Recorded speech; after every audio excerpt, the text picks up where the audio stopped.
Good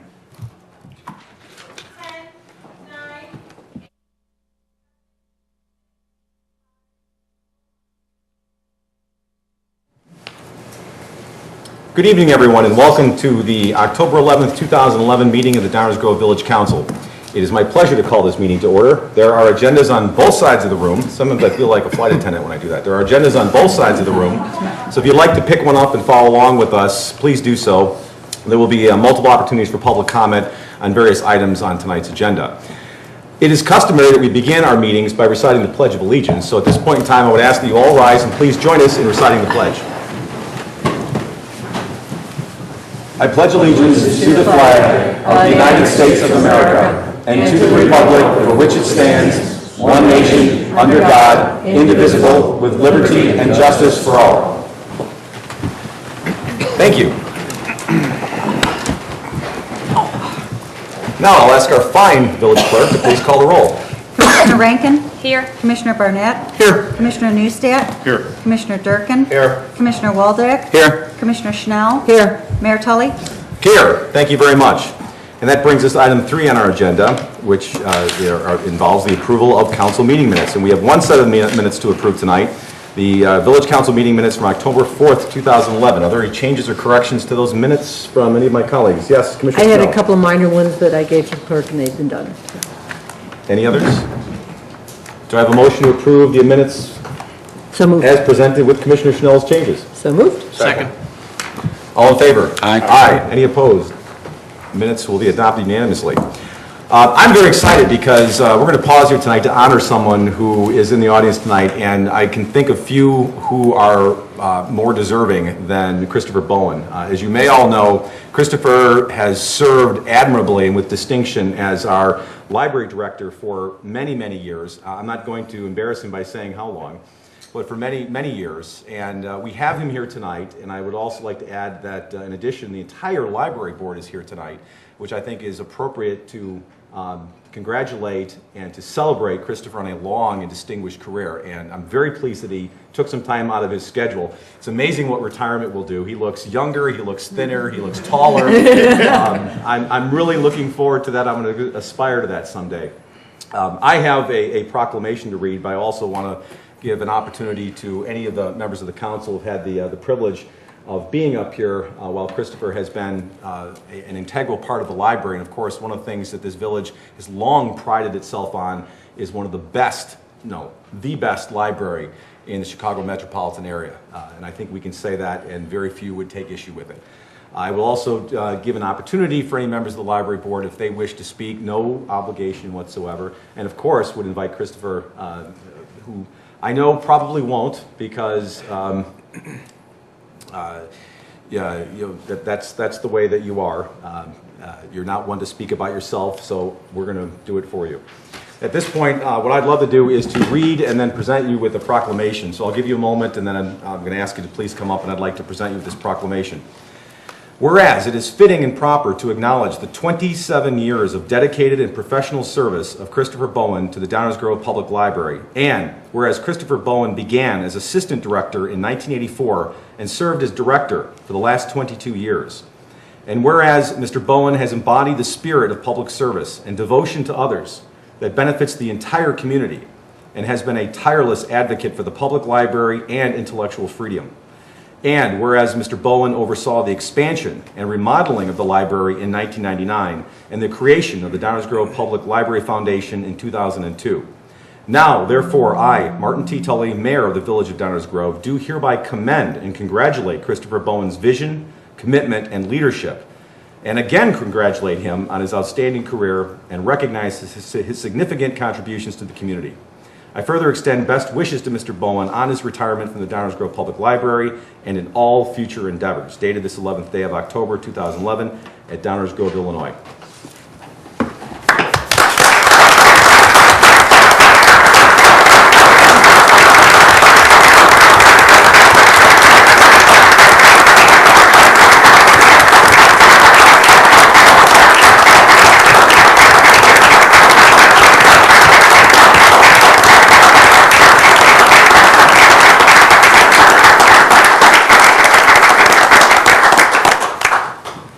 it's my privilege to give this to you, Christopher. I know you're a very modest person. Thank you very much. Your service is beyond reproach and exceptional. It's truly been a credit to this village. Thank you. Thank you.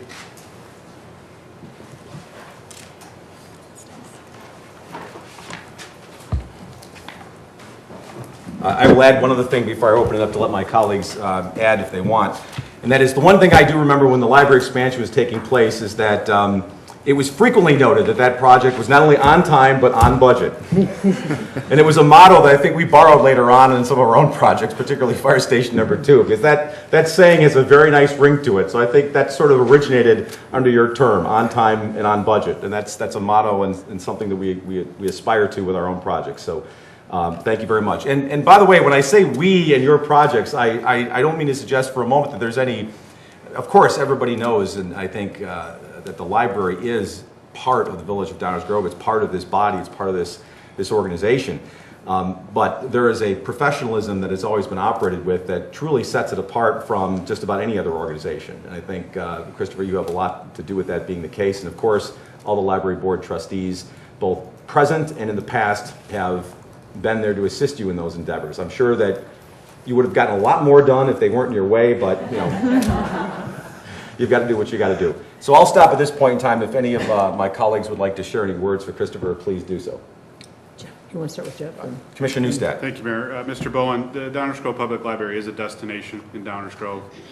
Everybody in our community talks about how great the library is, from my 2 almost 3-year-old all the way up to our oldest residents in town. Thank you for your excellent work and service to the Village of Downers Grove.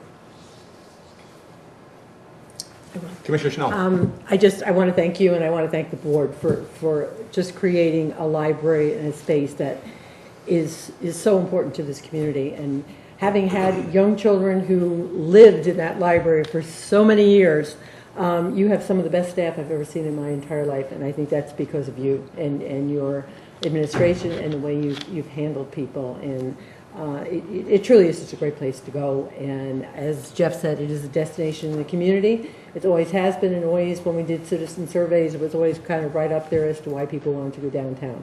So to you and to your board and to past boards, thank you for all your work. It's greatly appreciated in the community. Commissioner Waldeck. Thank you, Mayor. I too would like to extend my congratulations on your retirement. Thank you for your work in the library. It's more than just a local destination. I actually know people that when they consider where they are going to move to, they look at schools, they look at parks, they look at the library. They generally don't look at the village council. No. But I actually know people who have chosen to move when they know they're moving into the area. They look at Westmont. They look at neighboring villages, and I have heard comments that they are very proud of our library, and it was an influence on their decision. And that is, in a large measure, is your work.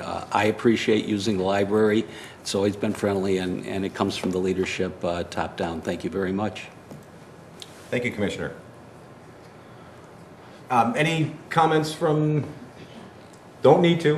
In that case, I would just like to say once again, thank you very much for your service. Congratulations on your retirement, and you've left quite a legacy for all of us to enjoy for many generations. Thank you.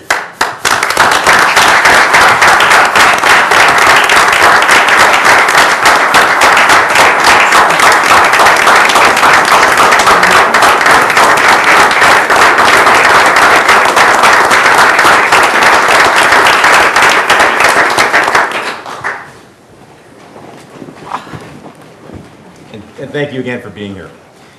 That brings us to item number 4 on our agenda, which is the portion of the meeting where we entertain comments from the public with respect to matters of a general nature. There will be opportunities to comment on items that are up for active discussion later tonight and for a vote. But if there are any comments at this point in time on items of a general nature, with respect to items that are not on our agenda for later tonight, now would be the time to come on down. And if so, we would welcome you to please come to the podium, state your name and address, and we'd love to hear from you. Good evening, Mr. Lecren. Good evening, everyone. My name is Tom Lecren, 545 Chicago Avenue. Since we seem to be in the kudos mode tonight, I just want to pass out a kudos to our village and especially our Public Works Department for the tree replacement program that started today in the village, because we lost so many trees during the storms. I didn't know it at the time. I didn't lose one, but people across the street and down the block from me and the whole neighborhood lost quite a few. But I didn't know that under this program, you have your choice of 5 different kinds of trees that you can actually put out in front of your home. And they started today, and that's a program that we as a village should be proud of, and especially our Public Works Department for getting it done. Thank you. Thank you. Appreciate for sharing that.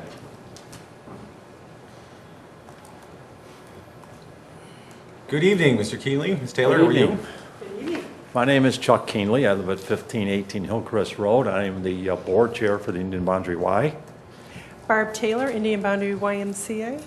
And we have an exciting announcement. Our gala is coming up, our annual fundraiser at the Y on Saturday, November 12th. And you might say, oh, gee, another fundraiser in the community. But it really gets a lot better because, first of all, we're announcing this year a Citizen of the Year Award. We don't know if that's for last year or this year, but we do know we have a lot of good deserving citizens, and there will be an announcement shortly. It then even gets better because it's Dance Like a Star is our theme, and one of our participants, it's not a competition but an exhibition, is going to be Mrs. Illinois 2011, Zara Johnson, who will be performing. She's taking dance lessons as we speak, and we're excited to have her in attendance. But the real reason and the really greatest thing that's happened to us this year is who is our top performer and who's studying right now, taking dance lessons, is none other than our own mayor, Martin Tully. Mayor Tully is going to be performing at our gala, and we felt that we have several invitations because we know that you're going to give him a lot of support, and this is an opportunity to come and watch him perform. So thank you. So may we pass out invitations? Okay. Well, thank you for that, and hopefully it won't be a comedy performance. And thank you, Mayor. My pleasure. But you know, I mean, that competition I have, Mrs. Illinois, you know, that's really putting the pressure on. Try breakdancing. Thank you for that. Looking forward to the event. Mr. Roble, how are you tonight? Fine, Mayor. Bill Roble, 7800 Queens Court in Downers Grove. I have a comment and a question at the same time. I came across a handbill that talks about a town hall meeting that is scheduled for this coming Thursday in the Village Hall, it says. And I have a long history of going to town hall meetings with various legislative, like Judy Biggert and Mark Kirk and former mayor, and they've always been away from the village hall. And I see that from this flyer that sitting Senator Ron Sandak is using the village hall this coming Thursday for a town hall meeting. And I thought that he, since he's a sitting senator, he certainly can call a town hall meeting. But just a couple of weeks ago, he announced his candidacy as a representative for a different state office. And I know we are particularly conscious about using village facilities and village hall for political purposes. And I think this one's a sticky wicket, and I'd like to get your opinion or comments as to how you address something like this. It's obviously unique situation where you have a sitting senator and a candidate for the House of Representatives all rolled in one. So that's my question. I think it's kind of irregular to use the council chambers for a political meeting of that sort. Well, I appreciate your question, Mr. Roble, and what I don't know, and I won't try to pretend what the legal or the statutory issues might be. I'm sure that village staff will speak to that if necessary, but I do know that historically Village Hall has been used for informational meetings by sitting representatives. I think you mentioned a couple. Patty Belloc has done some. Judy Biggert, of course, the U.S. Congresswoman, has done one. And I believe that there was one with both Representative Belloc and Representative Sandy Pios. In this hall? Yes, in this hall. So Really? there's a history of holding informational meetings like that, and there've been a variety of different topics. I don't remember what they all were. I mean, but it's been done before. Were they? And I know with representatives, they're almost always. But were they running for office at the time? Were they running, actively running for office? I don't know the details, what the Yeah. timing was. That's where I'm trying to understand. Right.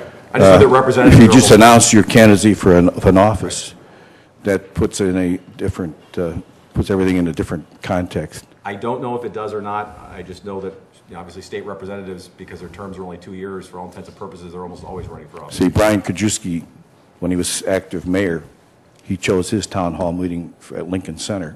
I was there a few years back. I definitely remember that. He didn't use the facilities of the village, so that's my comment. If you're satisfied that this is within the context of the normal usage of these facilities, I'll have to accept your word for it. Well, I'm not trying to give you an opinion. What I'm simply stating is it didn't surprise me because this facility and other public facilities like the Lincoln Center have been used for informational purposes or town hall meeting-like events by sitting representatives either at the state or federal level, so it didn't come as a surprise to me.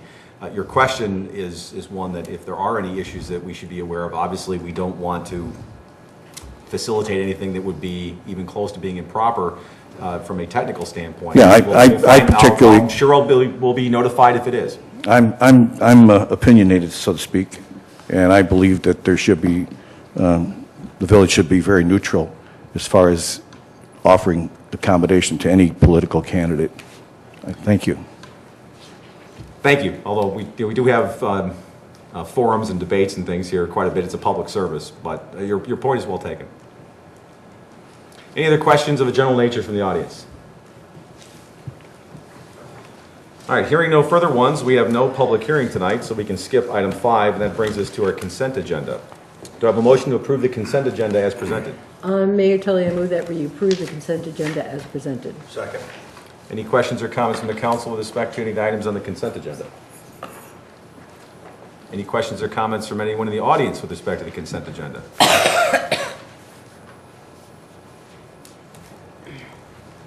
Just making sure you weren't coming down here, Pete. Okay, fair enough. It looked like you might be standing up. I was just checking. I want to give you time. With that, roll call, please.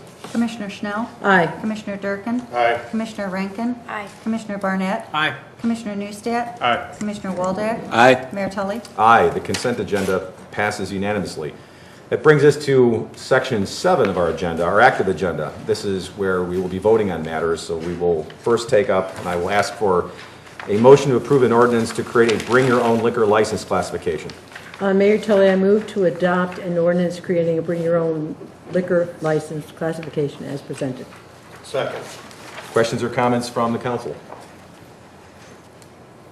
Any questions or comments from the audience? Roll call, please. Commissioner Schnell? Aye. Commissioner Durkin? Aye. Commissioner Rankin?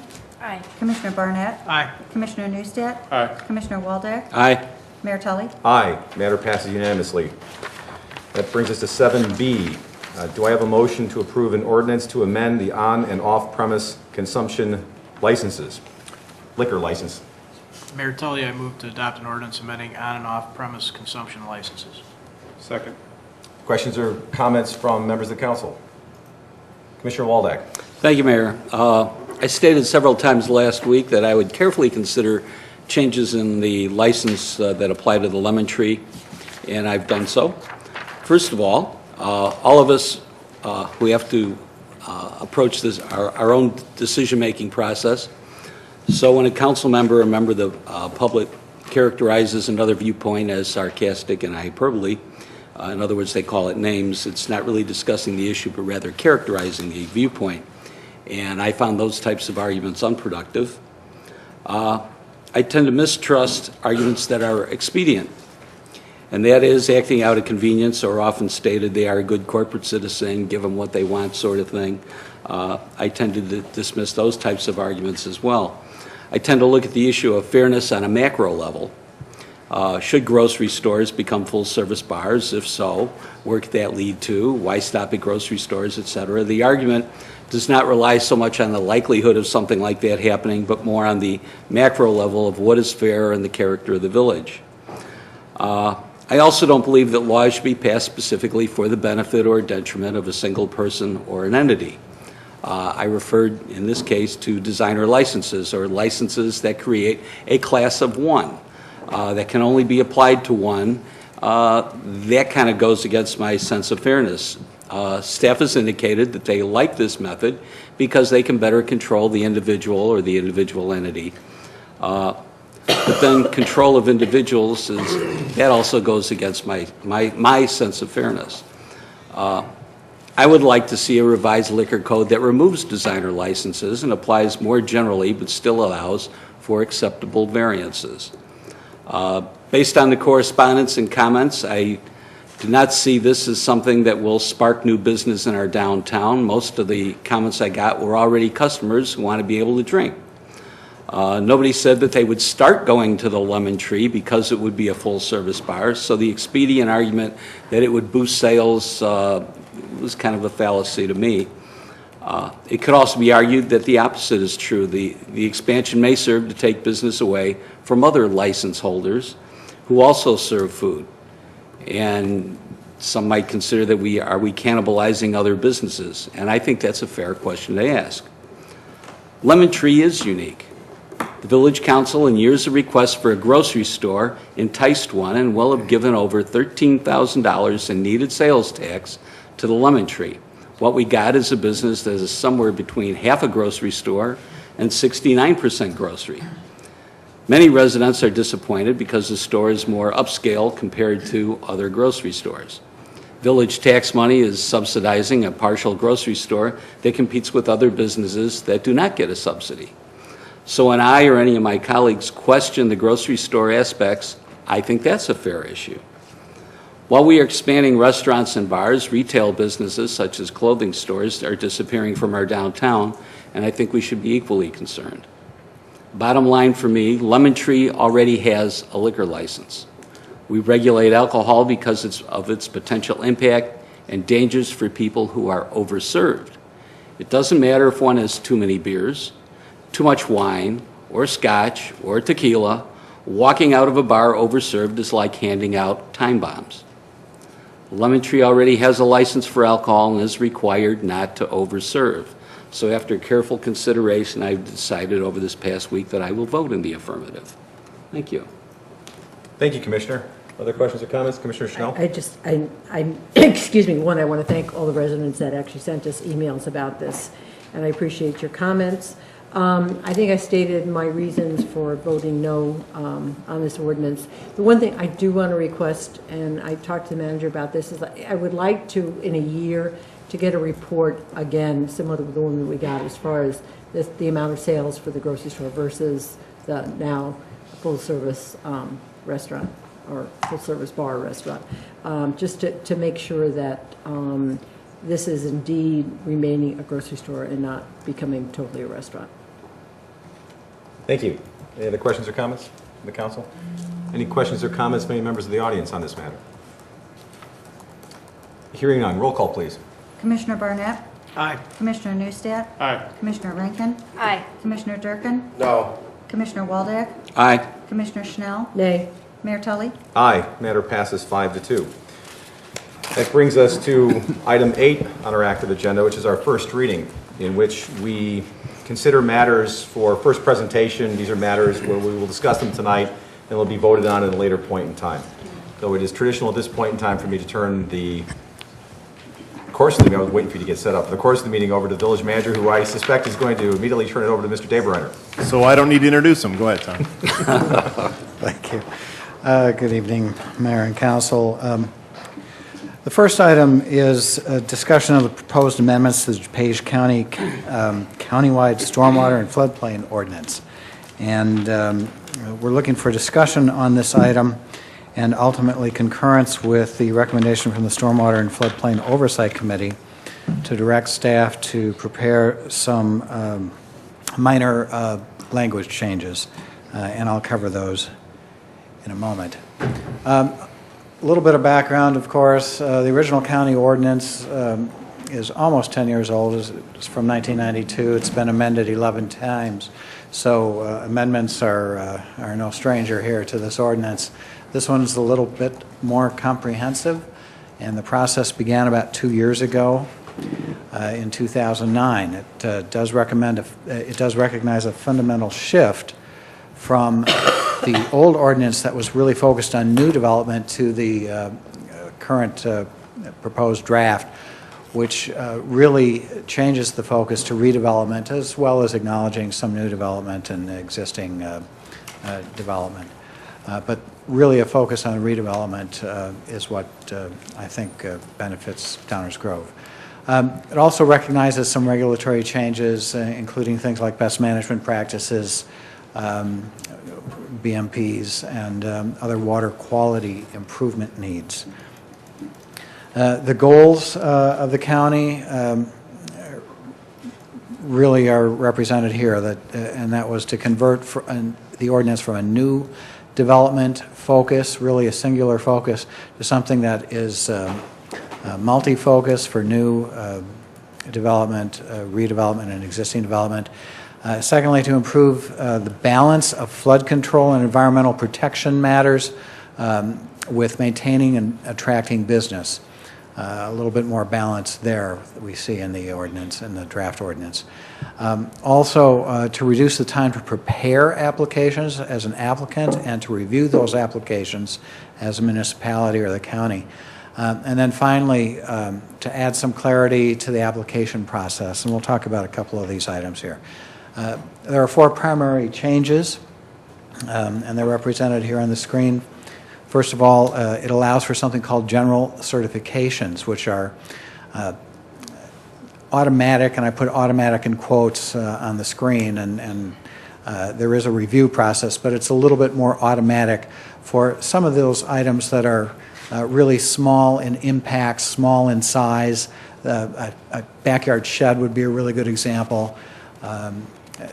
These things really just get a quick nod in practice, and this ordinance would recognize that. Secondly, it would clarify some of the wetland buffer issues.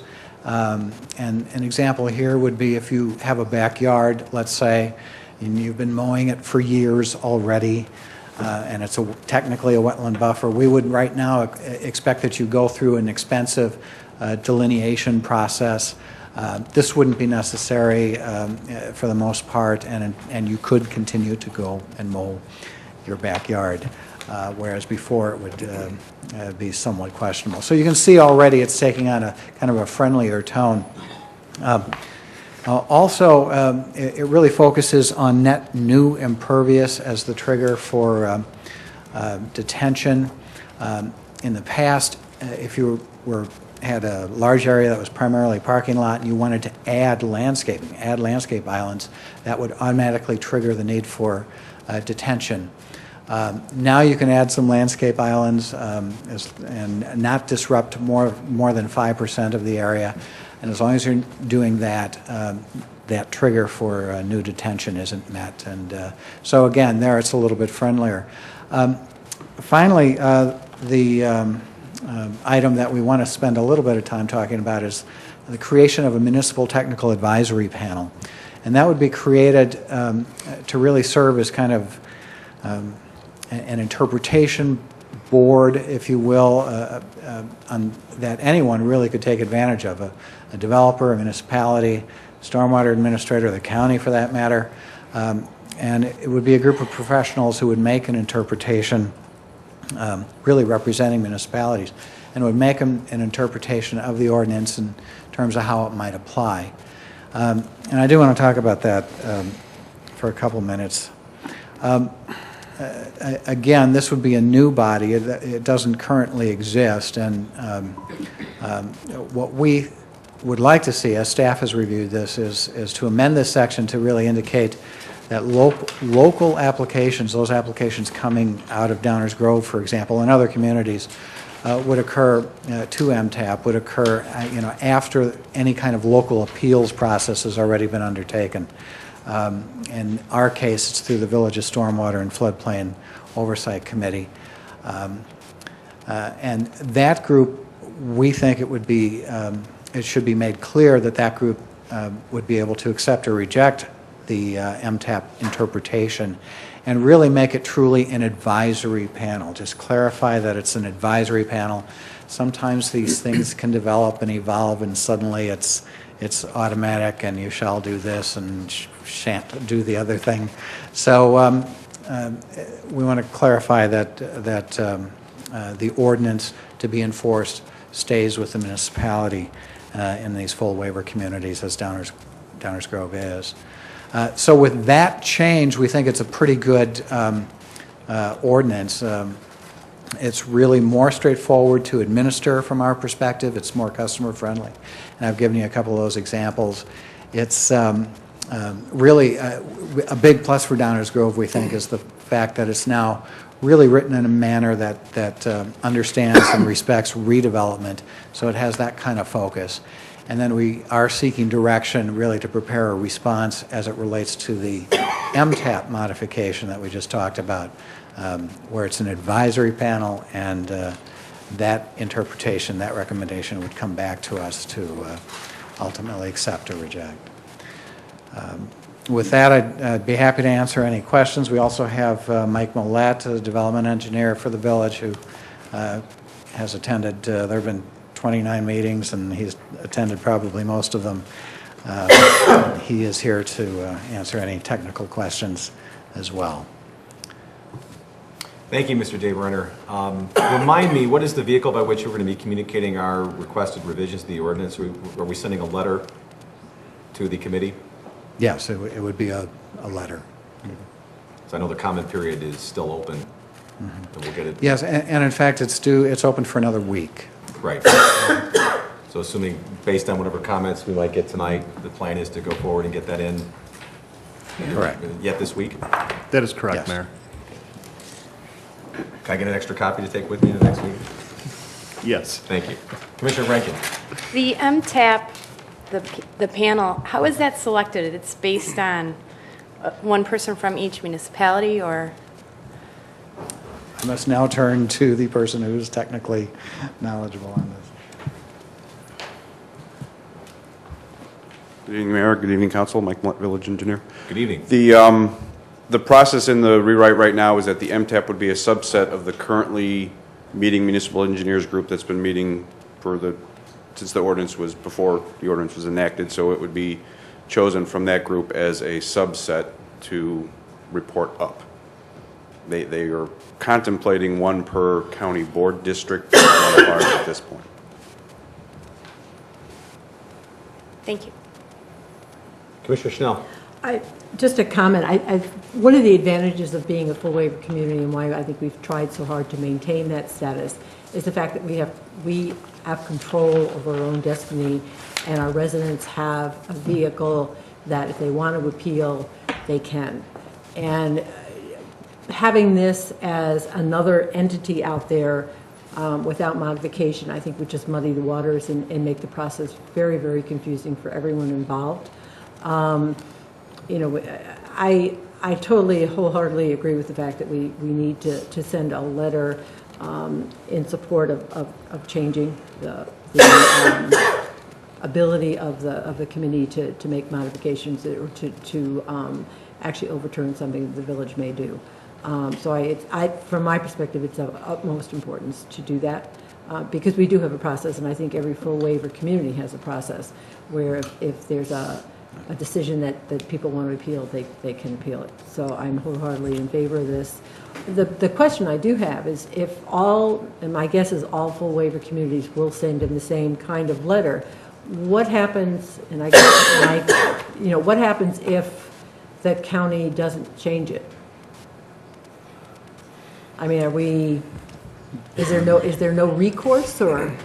If the county doesn't change it, the proposed language about the MTAP will stand, and that means that it won't be as clear, perhaps as it could be, as their exact role. It does say advisory in their title, but it's not exactly clear whether you have to exhaust the administrative remedies available to you locally before seeking that opinion of that advisory board. So it would remain as is and would not be as clear as it could be. Okay, okay, thanks. Thank you. Other questions or comments from the council? Commissioner Waldeck. Thank you. Something that occurred to me, you described a situation where you have a parking lot and it's been grandfathered in. I assume that would be the situation. They want to make a change, and by doing so, you wind up going through a whole process, and you might be forced to do more than what you originally wanted to do, costing more, thereby pushing the decision that you don't make an improvement. Suppose that improvement is, that the improvement you want to make is worse. That wouldn't be allowed, I would assume. That would kick in the... Yeah. The trigger is now 5% of modification to the area. So if you are enlarging your parking lot, let's say by 4%, you haven't met that trigger yet. Once you hit 5%, you have met that trigger. So, you know, there's a little bit more flexibility in the proposed ordinance than currently exists. Either direction, really. Okay. Going up or down.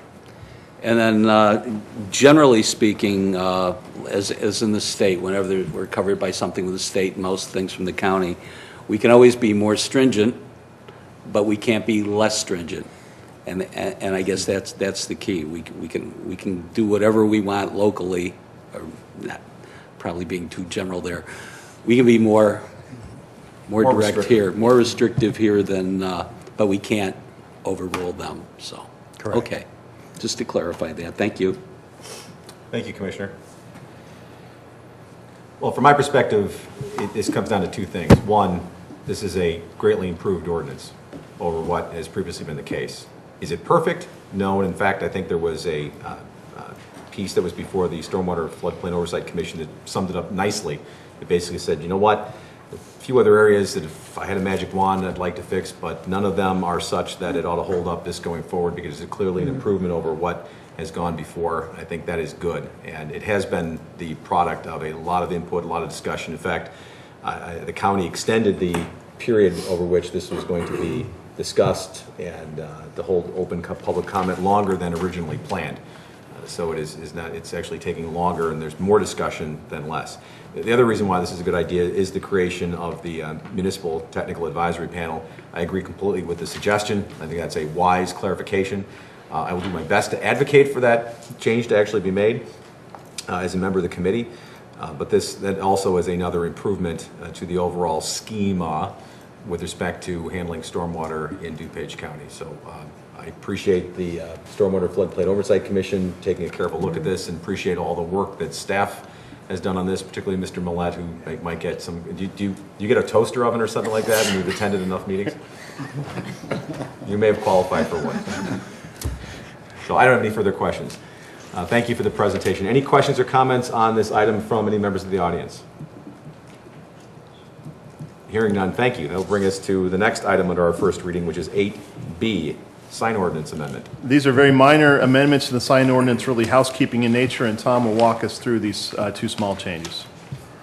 An ordinance has been prepared amending Chapter 28 of the zoning ordinance, Article 15, dealing with signs. The proposed sign amendment would affect garage sale signs, and this was something that was initiated here by Village Council, and also corrects a previous error, and we'll talk about that in a minute. We're looking for approval on the October 18th, 2011 active agenda next week. The village, again, is proposing two text amendments. First one dealing with garage sale signs. This would allow signs related to, for example, garage sale signs, things like that, would be allowed in the right-of-way on federal holidays, which fall on Mondays. Currently, that's not explicit in the ordinance. It's not something that is enforced because we're not here to enforce it. But don't tell anybody that. All right, I'll strike that. This amendment doesn't change the size, the number, location, things like that, but it would match our current enforcement policy, which apparently is lax on holiday Mondays. So We were here, all here yesterday, though, so Yeah, yesterday we were would here be yesterday, that's the right. exception. So, and we were enforcing like mad yesterday. The second part, as long as we were in the ordinance, doing some surgery, we decided to clean up an area related to monument signs, and that was really a Scrivener's error from 2009, an amendment that was made in 2009, which talked very clearly about properties with frontage of under 100 feet and properties with frontage more than 100 feet, but it really ignored those that were 100 feet. The original intention of the ordinance was to group it in the 100 and more foot frontage. This simply makes that correction. The size of the signs would be the 10-foot tall by 36 square foot size, and this would make that correction. The Plan Commission considered this amendment on September 12th and recommended approval. Staff concurs. I'd be happy to entertain any questions. Thank you. Well, with respect to the garage sale signs, I believe that was an issue that Commissioner Waldeck brought up a while ago, so thank you for bringing that up. It's nice to see that being cleaned up. Appreciate that, Commissioner. And of course, I just have to ask the question, how many exactly 100-foot parcels do we have? Maybe they're exactly 100 feet? Oh, no, I honestly don't know. I can find out. I realize it's a technical issue, but as a practical matter, I can't imagine this has been any kind of a problem, because there's probably unlikely there's a There's parcel at least that's exactly one. At least one that called it to our There's at least one that called it. Fair enough. That's all it takes. Thank you. Any other questions from members of the council? Commissioner Waldeck. Thank you. Just a quick comment. I know I brought it up, but I got to give the garage sale holiday ordinance credit to resident B. Bennett. So we'll call that the B. Bennett Amendment, I guess. Give her some credit there. So I encourage all of our residents to take a look at our ordinances. Feel free to read our ordinances and find any corrections you'd like to see. Except as a source of revenue, from now on, we will be naming ordinances after you for a small fee. I like that one. Another one on the, it isn't so much the lax enforcement on holidays. What it is that we've trimmed our budget because now we don't have to pay overtime to anybody to go out and enforce rules on that particular rule on weekends. So Yeah, and I think it was also because we intended to make sure people could have those types of signs throughout the weekend, so. very good. Thank you. Thank you, Commissioner. Any questions or comments from anyone in the audience with respect to this item? Hearing none, that brings us to item 8C, which is a continuation of this council's discussion with respect to the fiscal year 2012 budget. Manager Fieldman. That is correct, Mayor. It is a continuation. You can see on the screen that this is meeting number 2 in a series of meetings that run through December related to the proposed FY12 budget and the related property tax levy. Just a very quick overview. This is information that was presented last Saturday. The budget that's prepared before you was really a starting point for discussion, but it's also an end point in the sense it represents the implementation of many plans and planning efforts that have gone on over the years, including long-range financial plan and the other plans and studies that you see here on the screen. This budget had 3 primary goals. Number 1, to present a balanced general fund with revenues and expenses that are equal. Second, to continue to implement the water fund plan that was approved as part of a report last year by the Village Council, and to continue to invest in infrastructure in a sustainable manner using existing dedicated revenue sources. All 3 of these goals were achieved with the proposed FY12 budget. A very high-level overview of the general fund. It is balanced with revenues and expenses equal to $41.35 million. For some background information on that, that amount of expenses is still $1.4 million less than we spent a full 5 years ago, and really reflects the amount of cost control that the village has undertaken in the last 5 years. There are no proposed reductions in service levels in this budget. Regarding the property tax, Remember, the village levies a specific amount, and regardless of how the values of properties perform within our taxable area, the village receives exactly what it levies. This year, the proposed levy is over $393,000 less than the previous year or current year levy. That means that the owner of a typical property would pay $17.52 less to the village of Downers Grove as part of their tax bill. And this is due to changes in the pension law that were made at the state level, which allow us to really take advantages of some changes and pass that along in the form of savings to our taxpayers. Oh, that's a one-time change. That is a one-time change. We talked in some detail about that on Saturday. We do expect the slope of that line, the amount that we will levy for the police and fire pensions, to continue at a similar slope later, but this is a one-time adjustment in that line.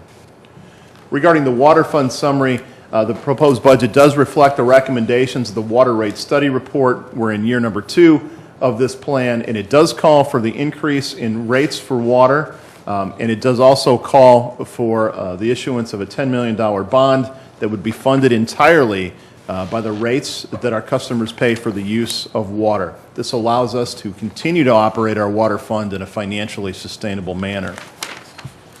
On the infrastructure side, there are many funds that support needed investment in infrastructure. This budget calls for about $26.5 million investment in infrastructure. You can see the subcategories up on the screen: investments in streets, stormwater, and sidewalks, all from existing and dedicated revenue sources. This proposed budget does call for the issuance of a $25 million bond targeted for the reconstruction of certain streets that have fallen into disrepair and need to be reconstructed. We talked about these in detail over the summer as part of long-range financial plan. That bond issuance would be paid for and supported fully by existing revenue sources. Regarding risk to the FY12 budget, the risk to our budget continues to be driven by 2 factors. Potential actions by the state of Illinois. The state of Illinois controls some of our major revenue sources, including the local government distributive fund, which is the local portion of state income taxes. They could seek to make changes to that funding distribution to address their own financial concerns. If so, that would be a risk to this budget. Also, some of the village's major revenue sources are dependent and reflect changes in economic conditions. So if the economy were to worsen, we may suffer some revenue loss. However, we are in a great place to respond to either of those risks should they occur, because we do have an action plan ready. First and foremost, we will continue to monitor and forecast budget conditions. We've been doing this for a couple years. We will provide quarterly reports to the council and to the public as to what's going on the revenue side. And we will be able to make mid-year budget decisions and adjustments if necessary. The last time we did that was 2009 to address changes in the economy. So it's the same set of risks we've been dealing with the last couple years. The changes we've made in the last few years as part of the long-range financial plan have positioned us very well. Of course, that was just a very brief overview. We had a lot of detailed discussion last Saturday. And with that, I would like to turn it over to Mayor Tully for any further council discussion.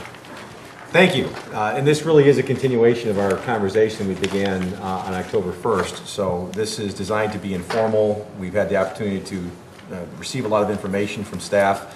A number of questions have been asked by members of the council. We have answers to some. I'm sure there are further questions. This is not the last time we're going to be talking about this, but I would really throw it open to everyone to bring out ideas if there are suggestions. And I know there's some that are going to be brought out tonight. But if there are other requests, ideas, changes to what's been proposed, my only request would be that we bring those out as soon as we can, because it gives all of us the opportunity to actually consider them and discuss them and give public input on them. So the sooner we can bring those out in the flow of things, the better. There will be, as the schedule demonstrated, other opportunities to provide input to the budget. I know we have maybe 3 or 4 times more people here tonight than we did at the meeting on the 1st. I will acknowledge that 3 of the 4 people who were here that day are here again tonight, so kudos to them. There will be this Saturday, a coffee with the council at Fire Station number 2, the focus of which is comments, questions about the budget. Of course, you can ask about other things as well, but that one has sort of been designated as the budget one, although obviously there are many opportunities and many meetings between now and adoption where there will be opportunities for questions and comments and discussion. And then, of course, there are ways of reaching all of us in a variety of different ways with respect to any questions or requests for information. I'm just going to make one comment, and then I'll throw it open to my colleagues, and we can pretend we're around a table and not up here for a little bit more informal discussion. But going back to the question about revenues that are in jeopardy, and I think this is something that it bears repeating because of its importance. It comes back to the issue of being dependent upon the state.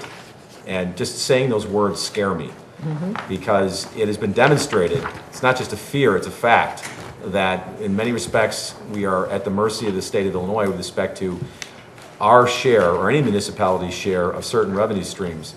And in my opinion, the more that we can be self-sufficient, and I know we can't be completely self-sufficient, but the more we can be self-sufficient and less reliant upon Springfield, I think we are going to be a far stronger organization in terms of being able to react to an uncertain economy.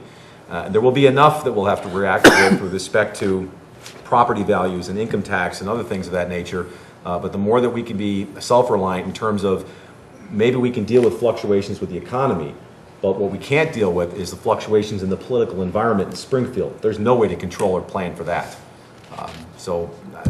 Tools that we can use to increase our own self-reliance, we'll work it out. This organization, this village has demonstrated its ability to work it out. But I think we need to lessen the ties.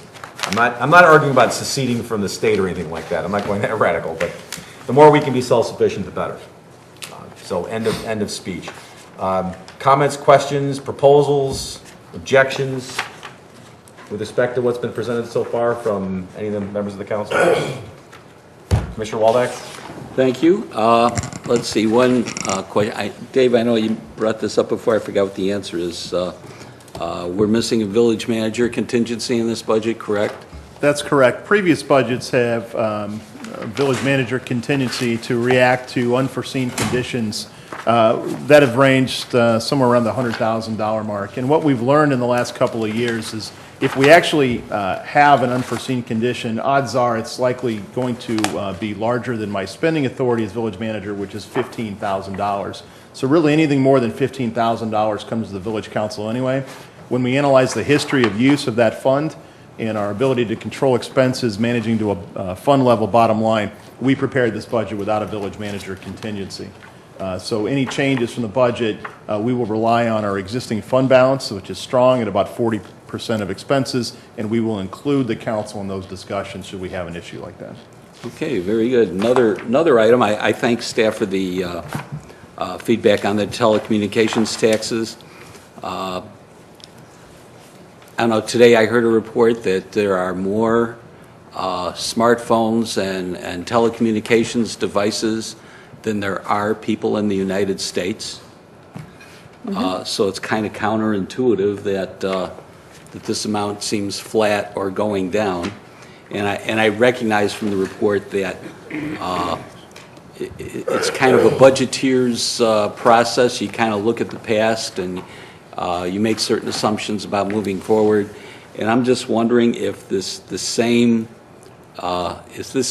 experience that our neighbors are experiencing.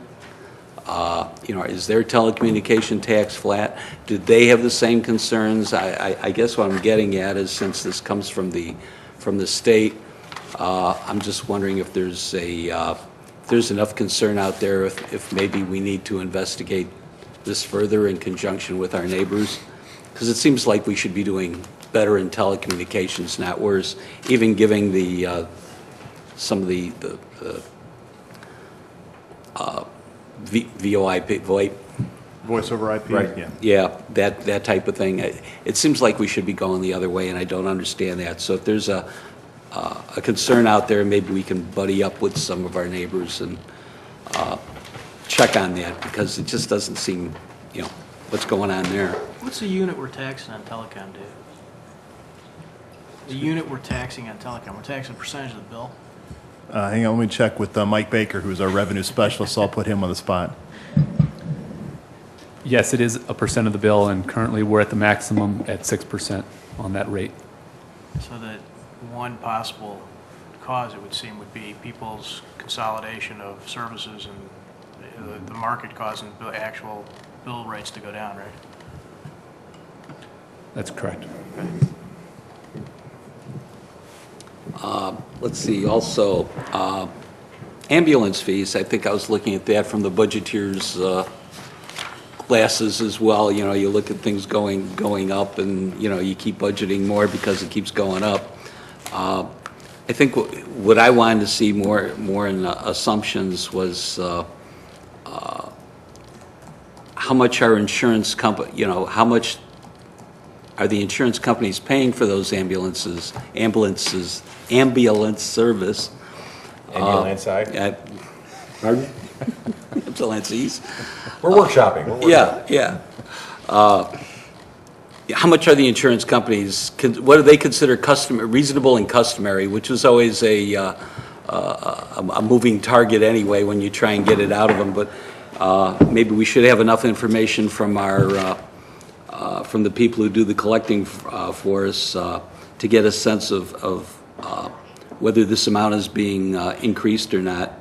Also, we should be able to get that kind of information from Medicare to see if that goes up, and I could see approving increases in the fees if, let's say, for example, Medicare is going up. So, you know, I could understand that. And I'd also, let's see, let's see. I also have received some inquiries about people who have been billed and their insurance company paid, and there was a balance. And so we're continuing to bill those people even after their insurance company paid them and they are residents. And that kind of concerns me because of the discussions we had up here when we talked about increasing those fees. The idea was to basically collect what the insurance companies were willing to pay and not chase them further. And I tried to find out from our senior centers, there doesn't seem to be a concern there, but I've had some residents concerned that, you know, I didn't know I didn't have to pay that balance. And I don't know, maybe you can answer. Yeah, what we'll do is, related to this budget, sometime in November, we will bring forth amendments to our fee schedule. Some of them are administrative and handled at the staff level. We will alert the council to what those are planned to be. Generally speaking, about a 3% increase across the board. There are some exceptions. And we'll also bring the actual ordinance on the water fee rates, which the council has to approve. And we'll have additional information because ambulance fees are proposed to go up by 3%, and we will have information about those items in the November discussion. Okay, because I'm just wondering what's kicking off that 3%. So I just want to make sure we're not chasing down our residents for that difference between what the insurance pays and, you know, and whatever we set our fees at. So I want to make that appropriate. And I do have some additional comments, but I'll give somebody else. Oh, that's fine. I really meant it when I said open it up. So as Commissioner Barnett, just jump in. This is a discussion. Go ahead. I'm not going to call on people. Okay. I actually have a comment on traditionally, over the years since the ambulance fees were established, staff has looked at what is the usually customary, whatever that term is, for insurance companies as far as the ambulance fees are, and that has traditionally been what we've paid or what we've had as the fee. I mean, we've never tried to overly charged, but we've always tried to meet what was what would cover our costs and what would be covered by insurance. So we have over the years modified those fees, that not only adjusting for what our costs are, but adjusting for what insurance companies are willing to pay. And I don't know what Medicare is willing to pay at this point in time, but I'm sure staff can look at that too. You're taking a deep breath. You reminded me of a question. I'm sorry. Go ahead. I just want a point of clarification here. For the ambulance fees, we're looking to get reimbursed for what Medicare and insurance companies have agreed to pay us? What I'd like to do is... Is that what I'm hearing? Because if that's what I'm hearing, I have a concern with that. What I'd like to do is present the information in its entirety. We have a report that's ready to go that we give every time. I just don't have it in front of me. I'd like to present that in November because I think it addresses all the questions that may be coming up as this discussion continues. Because I hope that we're billing for what the actual cost is, not so we can get what we can get. I mean, that to me would be fleecing. And I hope that's not what we're doing, but it doesn't sound like that, No. so. No, I don't think it's I don't think it's that. billing for what we can get. I think we determine our cost, but the previous discussions have basically been, let's say Medicare will allow $400. Yeah, We aren't going to bill $500. Okay. We're going to bill, or even if we did bill the $500, Medicare came up with the $400, we theoretically, in the way I always understood it, we wouldn't chase the resident for that extra $100 over and beyond what Medicare paid. All right, well, I appreciate that, I Yeah. think. I hope agree. that- Let's Yeah. just wait for that report. 'cause Yeah, I'll- that's Yeah. fine. Now everybody will be reading that. And they should? Including the insurance companies. No. Yeah, and I apologize for not asking this earlier. I appreciate, I'm now referring to the administrative transfers. I appreciate the detail on that, and I understand the information we've been provided in terms of the dollars and cents. And I know this has been done before. It's probably something you can pull off and just give to me, or if not, perhaps in the course of things I can see it. I'd like to, again, be reminded of the methodology that goes into determining the amounts of administrative transfers. It's been a while. I'm a little rusty on that. We will get you that information. It's a good read from the Generally Accepted Accounting Principles Manual, so we'll get that. Understood, but understood, which of course, that just answers the question right away. But just what goes into that, because I understand the philosophy behind it, but in terms of how one calculates that, I know that's been an issue that we've touched upon more than once over the last decade, and I'd like a reminder on it. Sure. And to circle back to some of the capital projects, the CIP projects, I mean, I know that you made an emphasis that the projects and the budget that's being proposed assumes what the current revenues are and the current allocation. Obviously, one of the things we want to talk about, or I assume that people may want to talk about, is the reallocations of some projects potentially. But also, if there is additional revenue, obviously, then we could do more things, but that's another conversation. What's currently on the table is assuming all existing revenues. Mayor, that's that. I was going to say, that was my segue. Thank you for the segue. That was my segue. That was a great tee. I feel like Karnak. I was holding up the letters.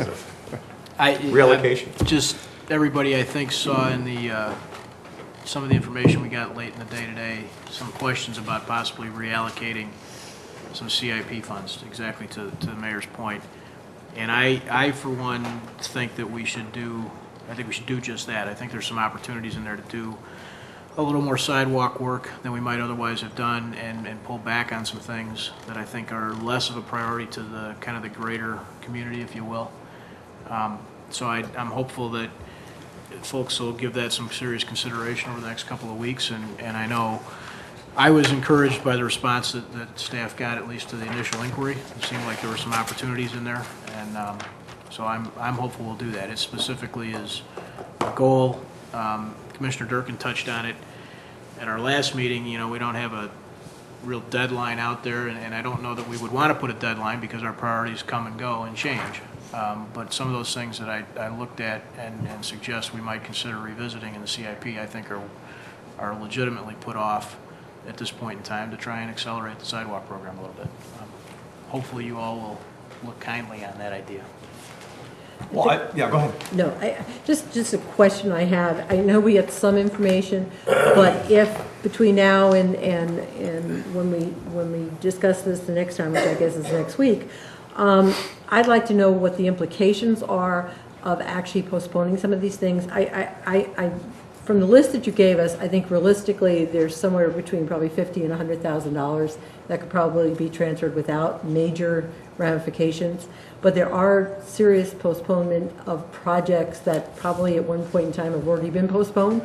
So I'd like to get a better handle on, what are the implications of postponing these. I also, although it's minor, have a problem with taking money out of the roadway maintenance program, because as we discussed the budget and as we did our long-range financial planning, one of the number one priority was to maintain the systems as we currently have them. We're already $3 million short in maintaining those systems. So, another 20 or 50 or whatever it is probably doesn't sound like a lot of money when we're already $3 million in the hole. But I think that there would be residents who will look at this and say, my street's falling apart, but yet you're taking this money out. That's not to say we could not put monies into sidewalks. I'm not sure that $300,000 is the right number, and I guess I'd like to investigate that a little more. I also, as we go through them, we talked a little bit about this today, I'd also like to get a better handle on realistically, if we were to do another 3 or 2 or 1, whatever the magic number that we decide is, to do more sidewalks, what does that do to the bundling idea? You know, would it move certain projects around? Because just looking at the figures that you gave us, it appears at least that the cost per linear foot of sidewalk is cheaper when they're bundled than when we just go and do sidewalks. So obviously, from my perspective, we want to keep some of that bundling in place. So if we try to do a half more, 100% more, whatever the magic number is, how does that affect roadway projects? How does that affect bundling? I think, you know, I'm not adverse to doing some money. I want to make sure that it kind of fits into the whole scheme of how the projects are going to be done in the most cost-effective manner. And I know that's a lot of work, and I apologize for that, but I think to make good, educated decision, we need that information. Right. Plus, it's not even so much that there's a magic number. I just think that was a number that was come up with double it. But it's not even the 300,000. It's really about segments. Right. You would have to pick how many segments. There is some magic. There is some magic to the number. I think there's no magic to the number in the sense that 300 should be 300, not 400, 500. Where it came to me is in looking at what the current proposal for 2012's existing non-amended sidewalk allocation is. A huge portion of it is not actual concrete. A huge portion of it is right-of-way acquisition, and that to me just didn't feel like the best. You know, it's true. We got $10 million. We can get it for a better deal now than we could if we wait, and those are the kind of things I think Marilyn's asking about. But that's where the 300 came from. The point is, it's not. There's no. I don't know. I didn't look at all its segments relative to that. It just was. That's just a whole lot of money to be spending without putting concrete down. We have, you know, street needs that we know are way beyond our means, and as somebody mentioned not few minutes ago, we're still $3 million a year light in our maintenance. The question just is, should we spend, you know, some of the items that were in there, should we spend a couple $100,000 on streetlights, or should we spend it on concrete sidewalks? You know, there's just a question that I think is reasonably asked, and I'm hopeful everybody will really consider over the next few weeks. I'm open to discussion. In fact, it's what I'm used to. We always do this. We go through the CIP, and there are things that can we move this up, move that around. This is exactly what the discussion's for. So I'm absolutely open to it. I think there are some that make sense. There are some that maybe don't. We should make this assumption too that our staff is. I can only speak for 2 years, but they've performed in all instances really well. And so it seems a little bit. I'm not going to assume that staff would say, yeah, you know, let's try and find an opportunity to do sidewalks and spend more money than we should on them and tear them up in 3 years. I mean, they've got a road plan that goes out a decade or more, and they're going to not. It's not like if we changed any dollars, they'd be at risk of our staff sort of blowing it and putting them in places they're going to rip up. But that's not the point. The point is just, can we move some money around to try and do more than we are now? I'm sorry. We actually started the process of looking at the impact of bundling in the next several segments of the sidewalk matrix, and we'll have that information ready by Friday to go out with next week's packet. Just to comment, and then I'll give you the floor. The acquisition costs, most of those, I believe, are for the acquisition along Ogden Avenue, and a good percentage of that money is already grant money. Plus, you talk about sidewalks being forever. That's at least 20 years in the making to try to get that.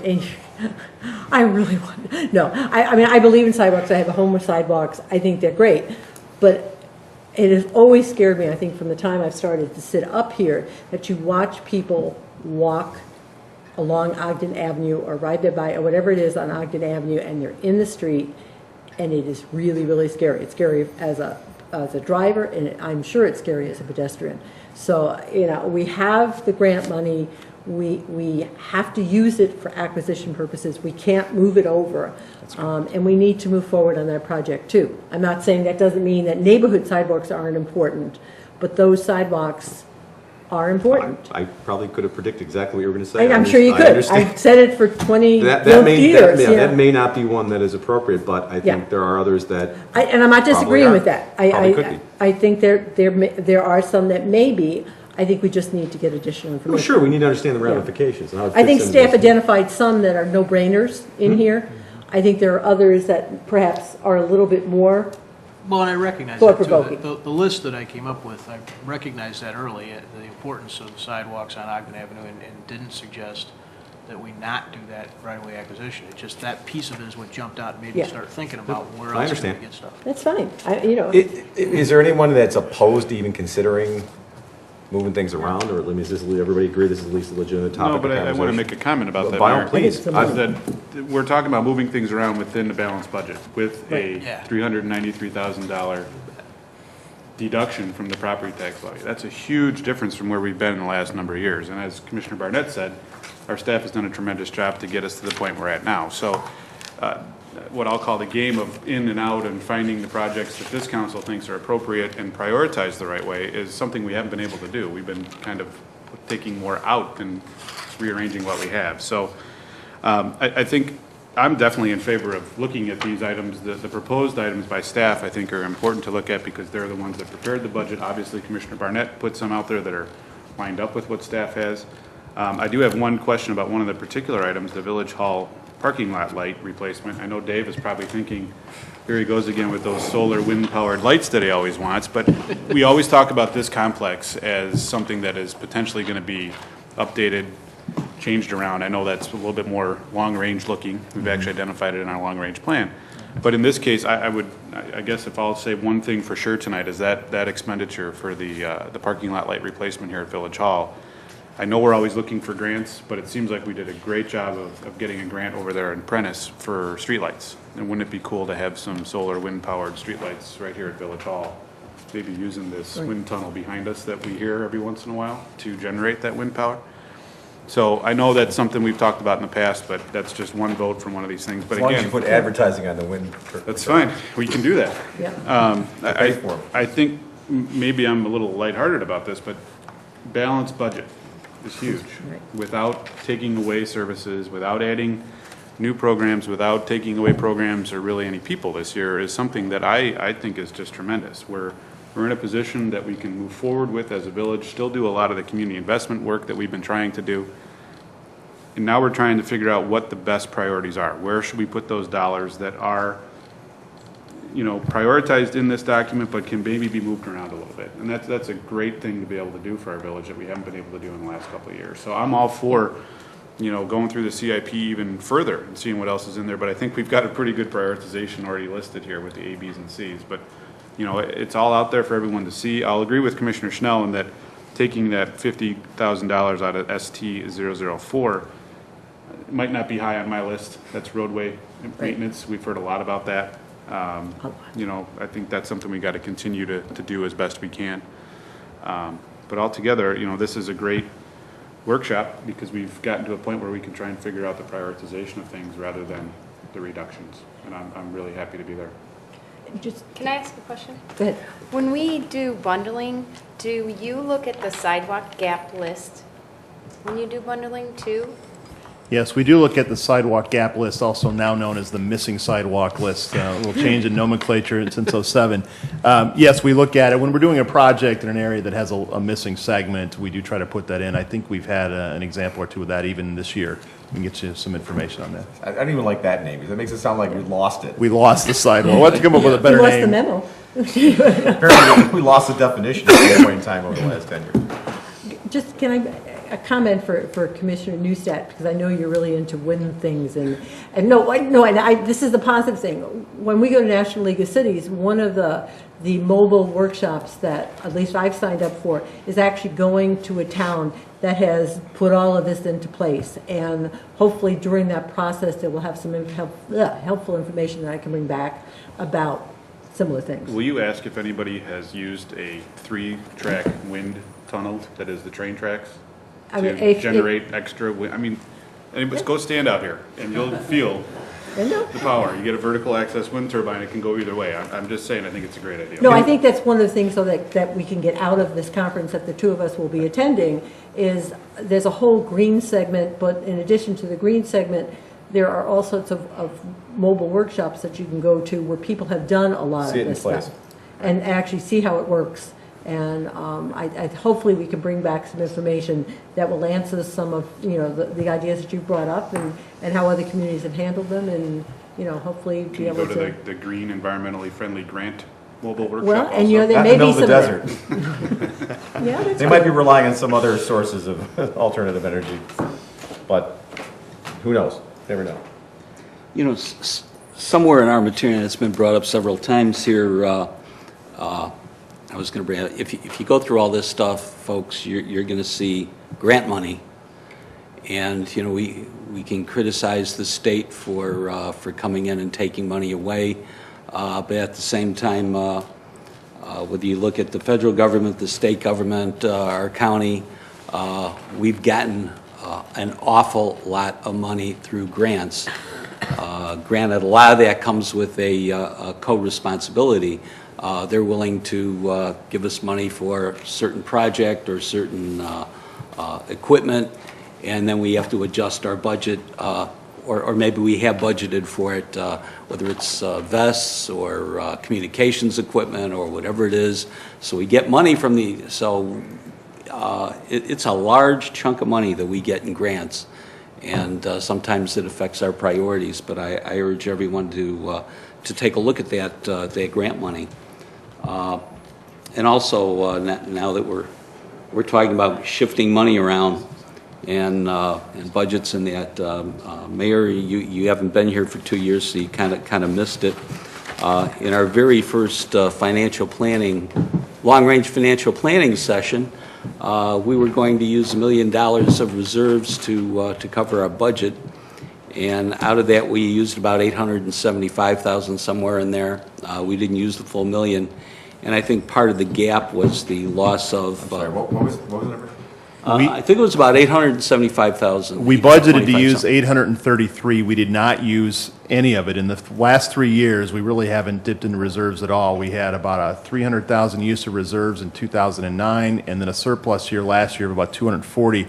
Our reserve or fund balance levels in the general fund have remained at the 40% of expense level throughout the economic changes.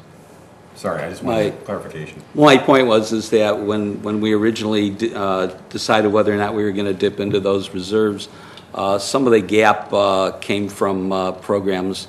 Here comes the transportation subsidy for seniors, people with disabilities, and the Meals on Wheels program, which came out to about somewhere between $125,000 and $150,000. So 2 years ago, I came to the council here and I had an apple. And I had an apple core, and I says, what would you rather have, a community that wants an apple, or do you just want a core? I also demonstrated, and I brought a soda, and I said, if we restored all these cuts, it would cost the average taxpayer, the average homeowner of a $300,000 home, the cost of a can of soda a month. Well, these two programs alone would cost about 3 cans of soda a year. Don't forget about the copy paper. Well, okay, so that, I'm glad you brought up, because last year, that didn't fly the first year. I may not say much, but I really missed something. Yes, you did. Yeah. The apple was effective. Bill missed his calling, should have been an actor. Well, see, the thing was that didn't fly anywhere. And so... that's because there was no hyperbole. It didn't bounce, it was a loose leaf for the wind tunnel to naturally bring it. So the following year, last year, I brought a stack of paper, 5,000 sheets of paper, because I couldn't get my hands on 5,000 singles. And didn't really want to bring them into Village Hall, even though we have a police station close by. But anyway, and the stack of paper was something like 3 feet high off the table here. And I pulled out 3 sheets of paper, and I said, if we pulled out those 3 sheets of paper, those $3, that could go to Meals on Wheels and the transportation subsidy. Since that time, there's been a lot of discussion on whether Meals on Wheels was a charity or not. It isn't. It's a federal program. It's a grant program. whether people qualify for it or not. There's a qualification process that goes through the county, and as County Board President Dan Cronin had said at a meeting, public meeting some time ago, is that when you have these types of programs partnering with local groups that can actually distribute funds and get the job done is the way to go. And he praised that process. And so that's what the DuPage Senior Citizens Council does, is they take money that's been granted. They also combine it with money provided by other communities. And Downers Grove gets a lot, roughly, I don't know what the current numbers are, roughly about 200 citizens would get meals every day. They would also get well-being checks, which is part of a core service. If you got somebody checking in on you, and these people are trained when they deliver the meals to do a well-being check, that might save us something off our core services, our ambulance fees. But anyway, it's not a charity. Transportation subsidy, what we did was we didn't eliminate it, but we cut it to 30 for the same $30. They get $60 worth of coupons. And so what we did for the average homeowner that has a home of about $300,000, the median income in town is somewhere between $70,000 and $74,000, maybe say $6,000 a month. But a lot of these people who take advantage of that program are trying to live on $1,000 or less. So our changes to those two programs have had a very detrimental impact over the last couple of years. And I would like to see us get back to providing some of those services again. What I like to recommend is, and I didn't bring any props with me this year. I ran out of props. Diet Coke. Because it all boils down to political will. If you want to do the political will to fix streets and borrow $25 million and pay interest to a financial institution just for the use of the money over time, if there's political will to do that, you do it. If there's political will, whether it's sidewalks or personnel or stormwater, whatever it is, it all boils down to political will. And all I'm asking this council to do, again, without props, is to develop a political will to restore some of these programs. Other communities have maintained their current level. Elmhurst has increased their transportation subsidy allotment, and they have joined Ride DuPage.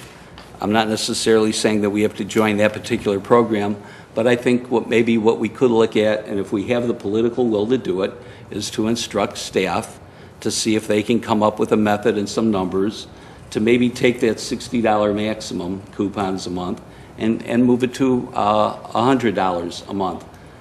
Keep the 50% subsidy and allow up to $100 a month in coupons, and maybe find something in the budget somewhere along the line to contribute something to Meals on Wheels, and join the number of communities that do contribute.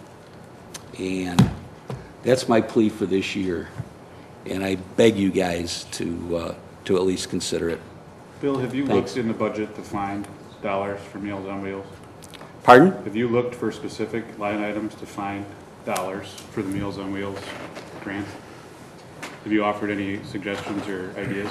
Well, I think all Well, he's, we're I think talking- I think all he's really asking right now is we consider it. And I invited everyone to throw things on the table for consideration. I mean, Yeah, but I also challenge the mayor to do that. We talked about this for 2 years, and we've got nailed on being core versus not being core. And I think Commissioner Newstead has a very valid question to ask of Commissioner Waldeck, because if he doesn't ask it, I'm going to ask well, Commissioner Waldeck. I think you should. I mean, Yeah. and it's the same thing with anything else. I mean, and I think all I'm saying is that I asked everybody to whatever they had to put it on the table. So we should at least acknowledge that everyone has the right to do that. Correct. And Anyone I has it, commend- put it on the table. It wouldn't be a budget without Bill Well, bringing that up. absolutely. Well, sure enough. Well, put all that, my other question is, you're right, because when Commissioner Barnett had some suggestions, he also had some specifics about, here's what I would move. Now, we may agree with some of that, we may agree with none of it, but at least he put out some specific proposals. So on one hand, I'm inviting everybody to put out their issues, but I would encourage you to actually have some proposals for it. So if you have them now, that's great. If you don't, then I think it's a legitimate question. And I don't want to reignite the debates of the past. I wasn't here. I don't quite want to relive all that again. But to me, maybe looking at it from a different perspective, whether it's this or something else, a lot of it's got to do with what's the return on investment. What is it that you're preventing from happening? Has there been a detrimental effect that can be measured in some way? Because obviously, I think what we've talked about, whether it's stormwater or streets or sidewalks or whatever it is, if there's a ounce of prevention that can be done now that returns some kind of a pound of assistance or avoidance of some cost, then that's worth at least considering. I don't know what the answer to this is. I'm not going to propose an answer to it. But I would encourage everybody to at least be open-minded and consider things. And I think that's a legitimate question, Commissioner, is if you could take something from Fund 1, 2, 3, 4 and move it over here, and then how much? I think that's an appropriate question. And just give it some thought. I mean, I don't want this to turn into a rehash of past debates, but if there are constructive proposals for how to accomplish something that maybe hasn't been done in the past or has been done, then I think it's legitimate for at least for us to discuss. This is a discussion portion. I think Commissioner Barnett came up with some very good proposals. I don't know where those are going to go, but it was accompanied with some specifics, and I think that's a fair request. I think what's telling is, obviously, I am a proponent and was and continue to be the value of something like Meals on Wheels and the taxi subsidy program. What's telling from my point of view, and I guess what concerned me, because again, we talked about this, is we have not received any communication about Meals on Wheels. I mean, one of the things that we talked about at length last year was what implications would there be for our residents if indeed this was discontinued, if our subsidy was discontinued. I get my concern was that we, one, didn't get a request for funding, and two, really have not seen a report as to what the ramifications have been on our residents. I mean, from my perspective, if there was a huge problem with this affecting our seniors, and if there is, then I think it's something that we really need to consider. But if there was that, at least I would have liked to have seen a report, not from staff, because that's not staff's job, but from the organizations that would be seeking our funding. That was my question. I would like to see, okay, what's changed? And I haven't, and I still would, I guess I still don't understand what's changed. Last year we heard that it was going to have major ramifications, which is one of the reasons why Commissioner Beckman and I tried to find some funds to help at least put something into it. But again, I don't know what effect, if any, there was, and if there is, I guess I'd like to hear from the Senior Citizen Council kind of expounding on that so we would have a better understanding. Obviously there's limited amounts of money within the budget that can be moved around and played with. And again, I'm really happy to see this because this is the kind of budget discussions I've been used to over the years. And I like the idea of saying, okay, what are our priorities? Where, can we shift some money to do something that is of more importance to the community than something else? I think that's great. And I'm not saying you're wrong asking for this. I guess I don't have the information I need to make an intelligent decision as to whether or not this is something that has so much ramification on our residents that we need to do some shifting because we don't have any information. And I'm not faulting staff because it's not staff's job. This is not, let's be very clear about this. This is not staff. And again, that's the division I was trying to make. I don't want to fault anybody for putting a proposal on the table.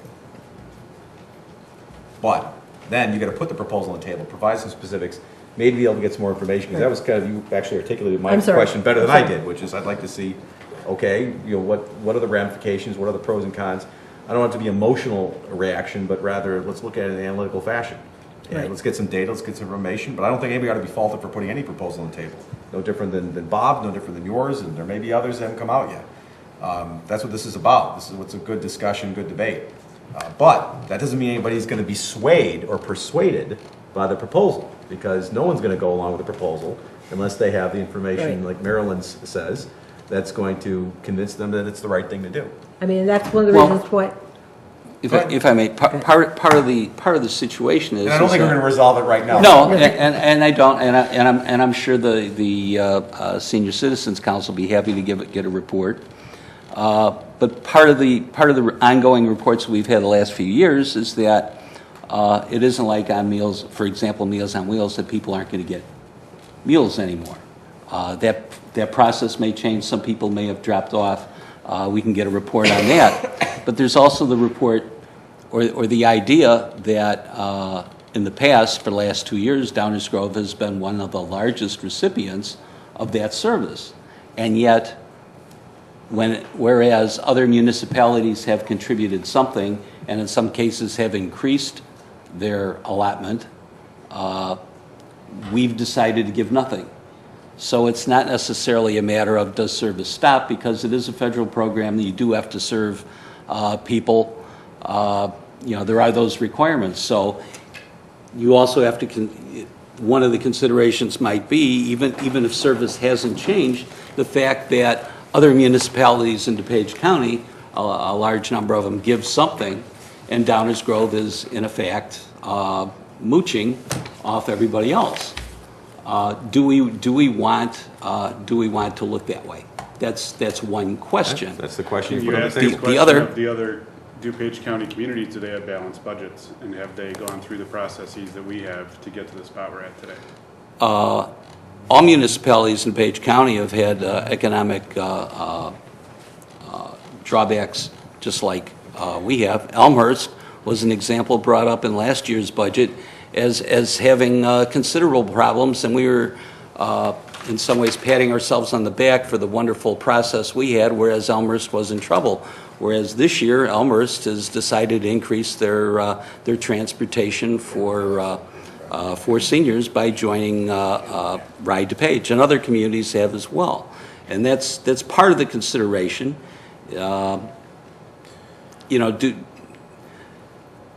And the argument that I brought up is partly political will. The reason why you don't see it on the budget is for the last 2 years, we've had a majority of council that says, I don't want to see it there, so it isn't there. So it's only natural for council to bring in a balanced budget, because they're shooting for a balanced budget, and to say, well, we don't have to consider that, we don't have to consider that.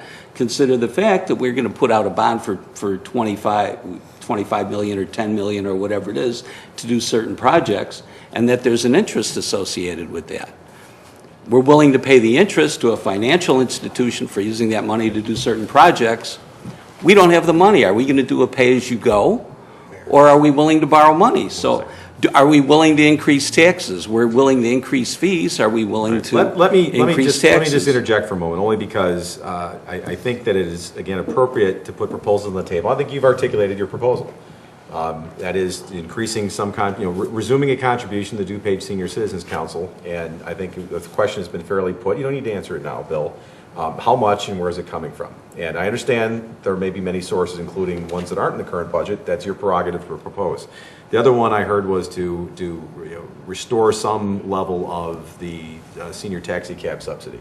And again, that's your proposal. I think we all heard it. And you've made your argument. And from staff, maybe staff can provide an estimate of what it would cost to not to restore it to what it was, but to keep the 50% subsidy and just increase the number of coupons available. Yeah, that's probably pretty easily determined. But at any rate, if that's what you're asking, then maybe we can get that information and everybody can look at it. And obviously, Bob's made a proposal with respect to shifting some of the CIP projects. We're going to get some more information about that. But I think we've all said we're at least going to keep our minds open and see what the information is coming back. Are there other proposals? I have a couple questions. Yeah, sure. By all means, if there are questions on that, go ahead. Just data for future discussions. One is the checks written in the past. We're not likely going to have the answer right this moment. The checks written in the past, have we written those to, who have we specifically written those to? Have we written them to the DuPage Senior Citizens Council? Or have they been written to Meals on Wheels? Or have they been written to the federal government? DuPage County Senior Citizen Council. Okay, and they're a charitable organization, right?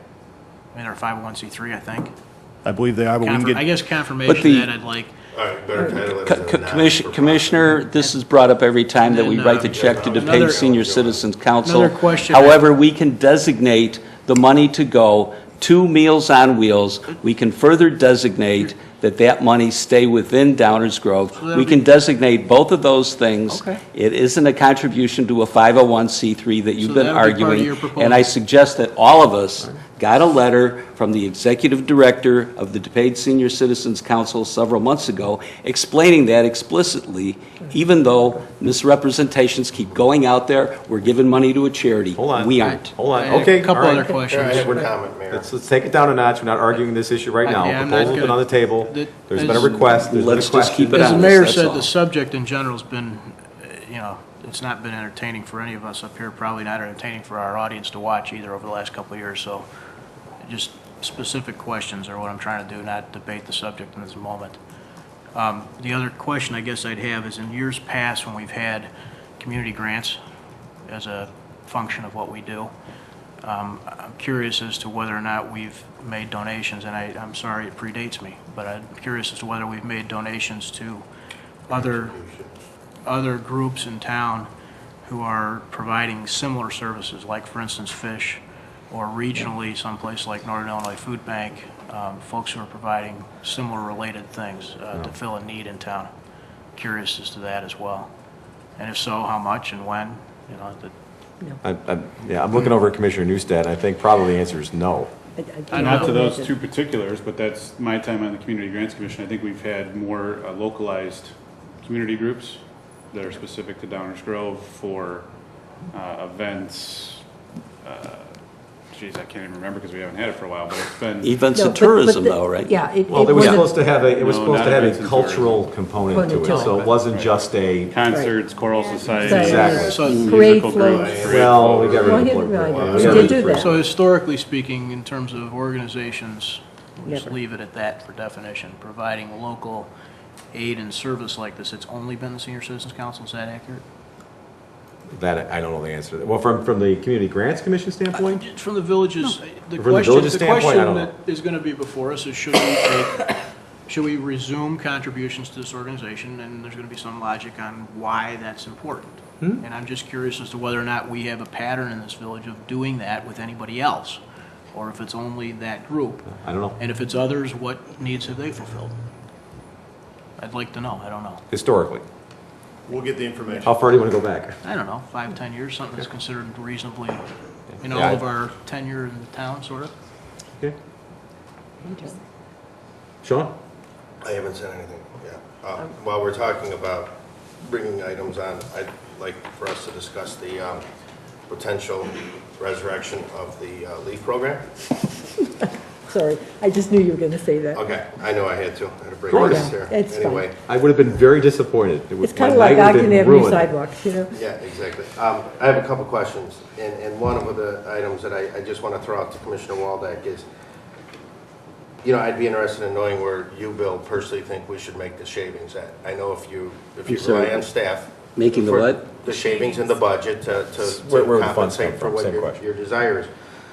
But when you do that, I highly encourage you to be creative, just like I was with the future interest income dollars that I thought about when we were talking about offsetting the deficit in the transportation fund. So I would encourage you to do that. And I think if you were to, if something like that come about, I think there may be some more support than you probably think exists now. One of the areas that I think you could possibly piggyback on, Bill, is I talked about this in the past.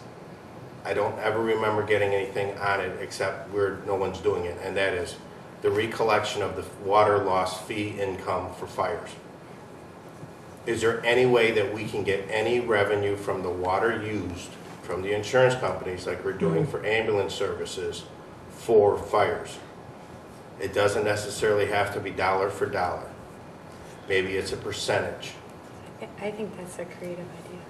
And maybe that's something Commissioner Waldeck can hang his hat on. The only question I have there is I think we need to quantify that.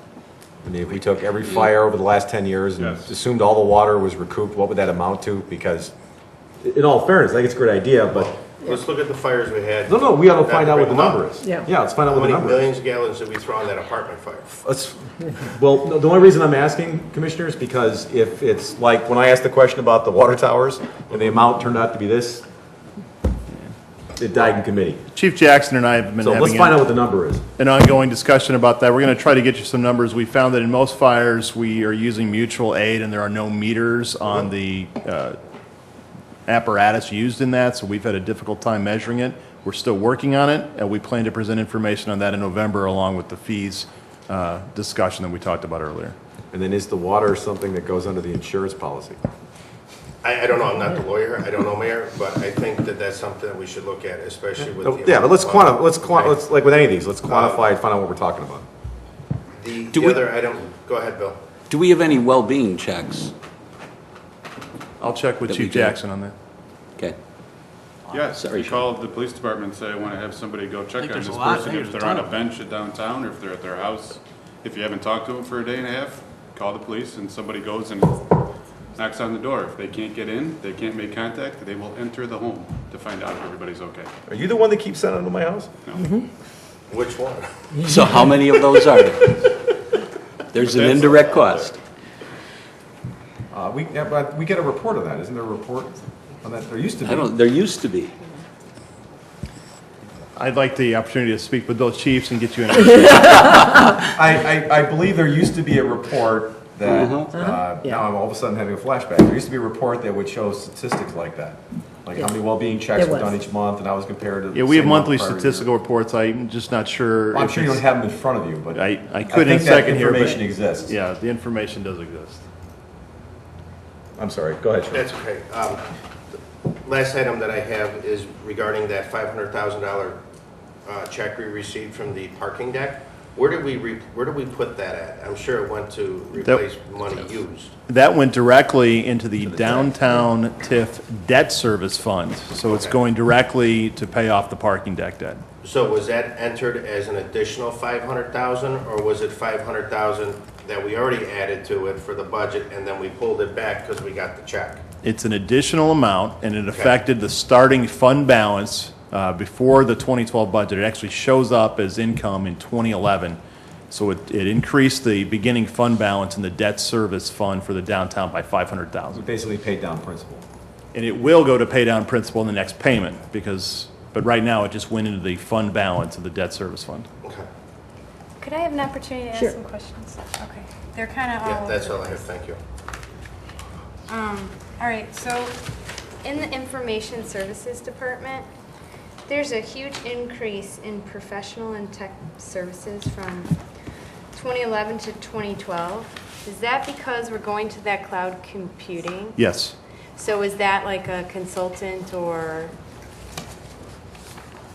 'Cause it I can goes get you up- the details. I like believe doubles. it's $58,000 for movement to the cloud computing system. Okay. Okay. Sorry, my next question is, community development, there's also a big increase in contractual services. Is that, what is that? Is that the? That's the building? high priority action items for implementation of the Historic Preservation Survey and implementation of the comprehensive plan in terms of rewrite to the zoning ordinance and subdivision code. Okay. And then the last question I had was on the Downers, the Ogden Avenue TIF. We, in the highlights portion, it says money has been budgeted for the OASIS program as well as comprehensive plan recommendations. Can you refresh my memory what? Sure, we are several years into implementing an Ogden Avenue master plan, which calls for improvements to the right-of-way.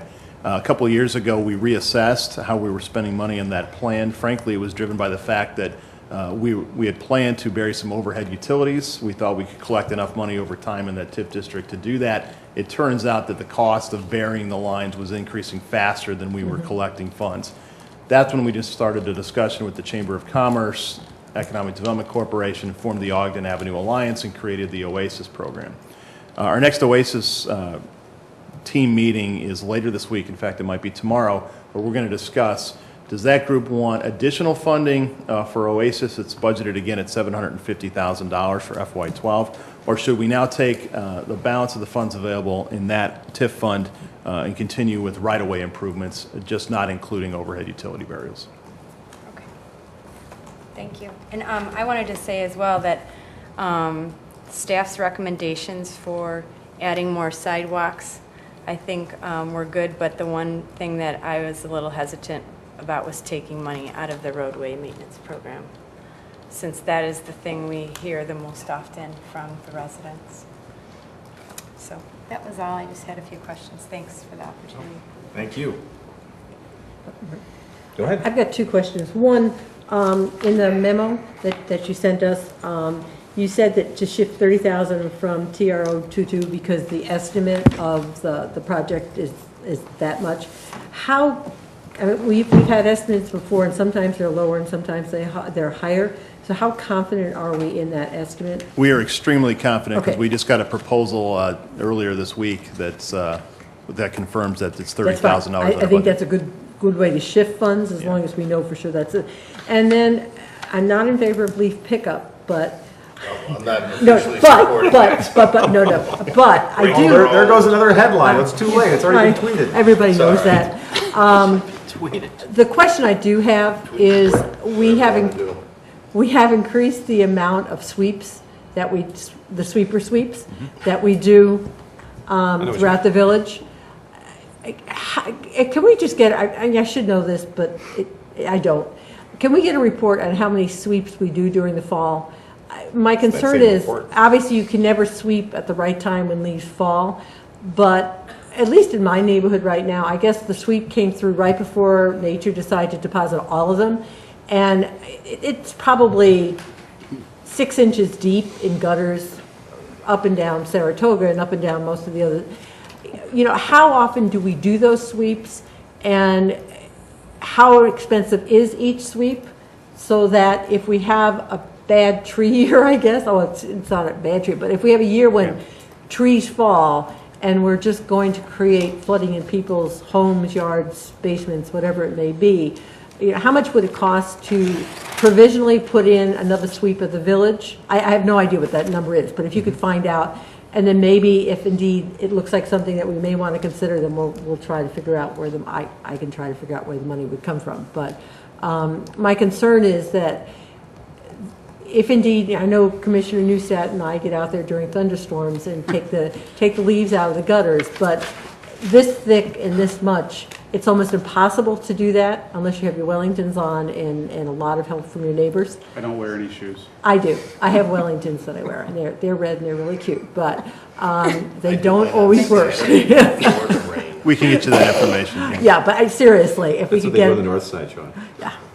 Well, you don't have many trees. This is gonna be a fun budget. Let's debate trees and Meals on Wheels. Wow, I know. I want to get an idea of what it would cost if it, and I'm not sure we need it every year, but you know, anyway, that would be my only thing that maybe we could look at. Questions, comments, proposals? Reference to that monthly, or was it quarterly statistical report? We haven't been getting that. It hasn't come out in the booklet. I realize there's a cost to that. Has that been ongoing, or because of all the cuts and everything, have we trimmed that down? Because of the staffing cuts, it doesn't come out as frequently, but our intern is currently compiling that information this week. Yeah, I don't think that needs to be done. Kudos to the intern. No, I was just, certainly not monthly. And budget-wise, it seems, except maybe for a hiccup or two, whenever we budget, it seems that we always come out better at the end of the year, or we're always ahead of the curve, unless recently we've had some disasters because of the economic downturn. But generally, we do projects that weren't budgeted for. We do studies, traffic studies, whatever, that weren't budgeted for, and we do that through the course of the year that didn't appear on the budget originally. I don't know, is there any tracking of that sort of number? In the last couple of years, I believe we've done one out of the capital projects fund called the neighborhood traffic study.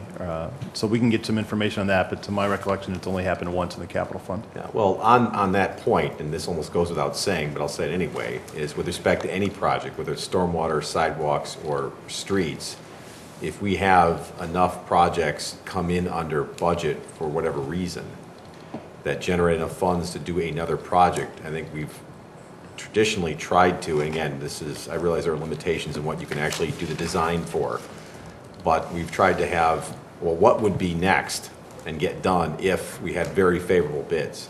And obviously, we're continuing that practice. Yes. Again, consistent with the ability to design in advance. Well, for example, okay, other than streets and that, but for example, the report on the ambulance fees has been positive. Hey, we're doing a whole lot better on ambulance fees. Then we just seem to adjust our budget upwards accordingly.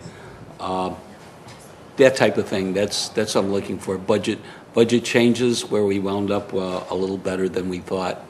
And then it's a saying about government, not necessarily our government, but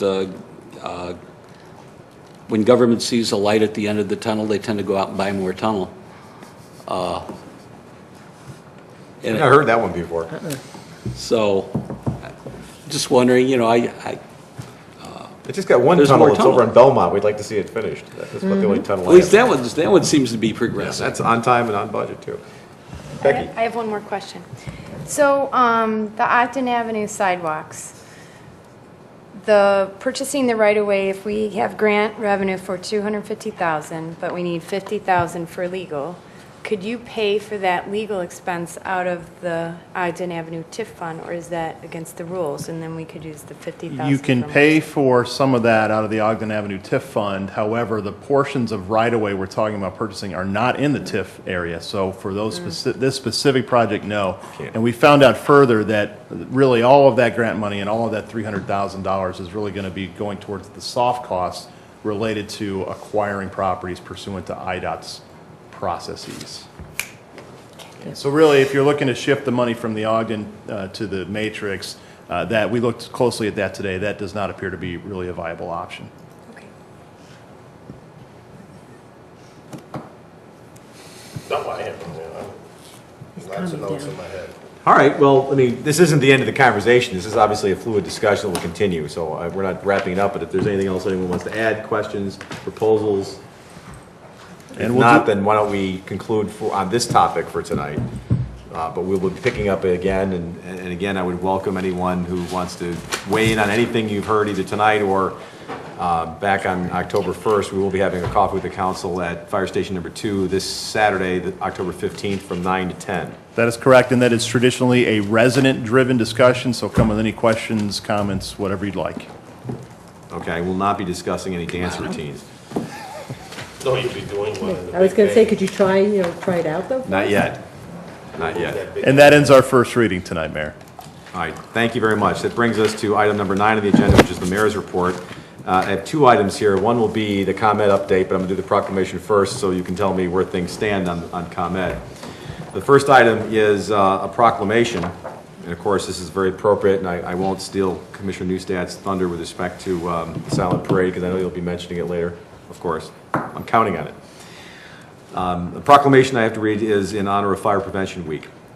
Whereas the Downers Grove Fire Department sponsors an annual fire prevention program, and whereas the Downers Grove Fire Department's primary concern and interest is the protection and safety for life and property in the village of Downers Grove, and whereas the Downers Grove Fire Department renders a vital public safety and prevention service in the village of Downers Grove, and whereas the observance of Fire Prevention Week provides an excellent opportunity for individuals to check for fire hazards and test smoke detectors in their homes and businesses. Check those batteries. Now, therefore, I, Martin T. Tully, Mayor of the Village of Downers Grove, do hereby proclaim the week of October 9th through October 15th, 2011 to be Fire Prevention Week in the Village of Downers Grove. So we have that proclamation. And then with respect to ComEd, I know sort of reported out last week on what was substantial news and a fair amount of progress, but in the intervening week, what else do we have in terms of any further updates? Particularly, have we heard from residents who have not been contacted? We have not heard from any residents who have not been contacted. We have heard from a few that have been contacted. So ComEd has reached out to them. They had a few follow-up questions that we've directed to the appropriate ComEd person for further follow-up. ComEd last week posted a specific work plan to address the issues identified in the reliability report. You can go to our website on the front page and see their actual work plan with dates of the deliverables. One of the key deliverables is enhanced tree trimming that ComEd says they will do by the end of the first quarter of 2012.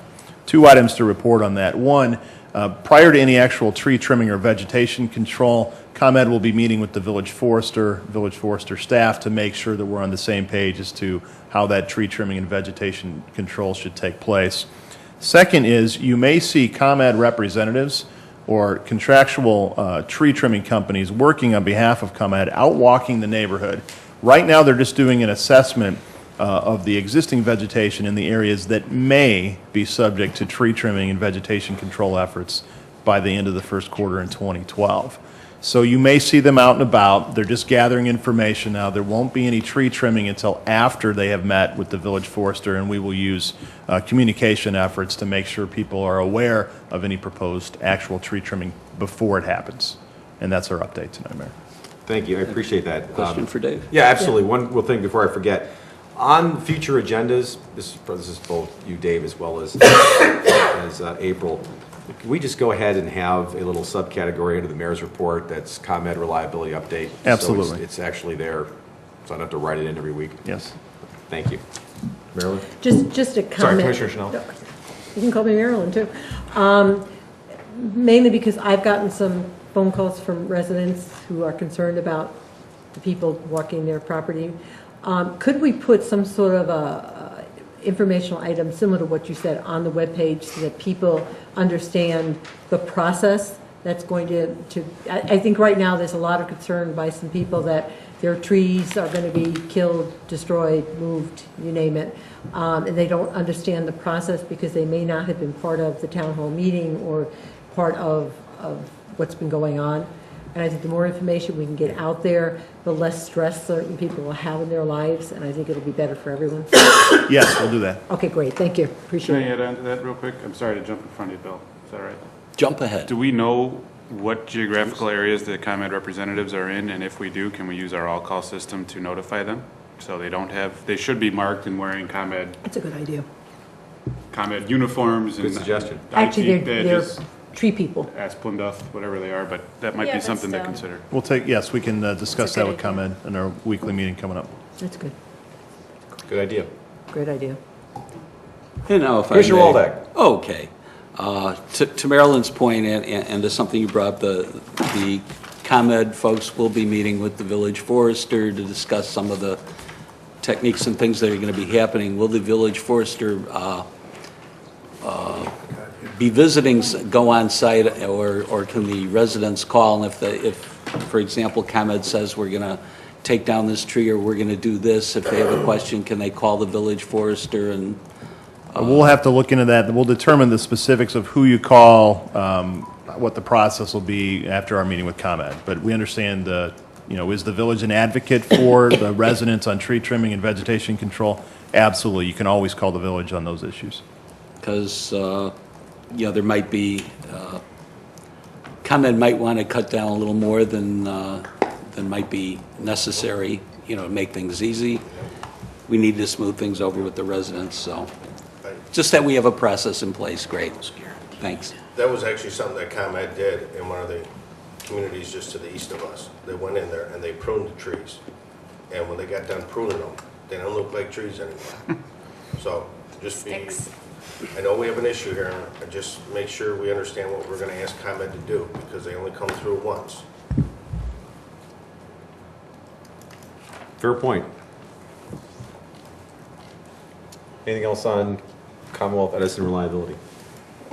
Great, thank you. Well, I appreciate continuing with our commitment to stay on top of that issue and report progress, and I know there's more to come, much more to come. That's all I had under the mayor's report. Manager's report, please. No report tonight, Mayor. Attorney's report, please. Only one item to present this evening, Mayor. That's an ordinance amending the sign provisions. Thank you very much. That brings us to council member reports and new business. Commissioner Barnett, why don't we start down on your end? Nothing, Mayor. Thank you. Commissioner Durkin. I have no report. Commissioner Schnell. Just a quickie, the HDNA Pancake Breakfast is January 22nd from 8 to 11.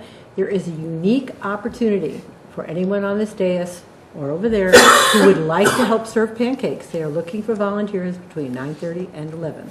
You already got me.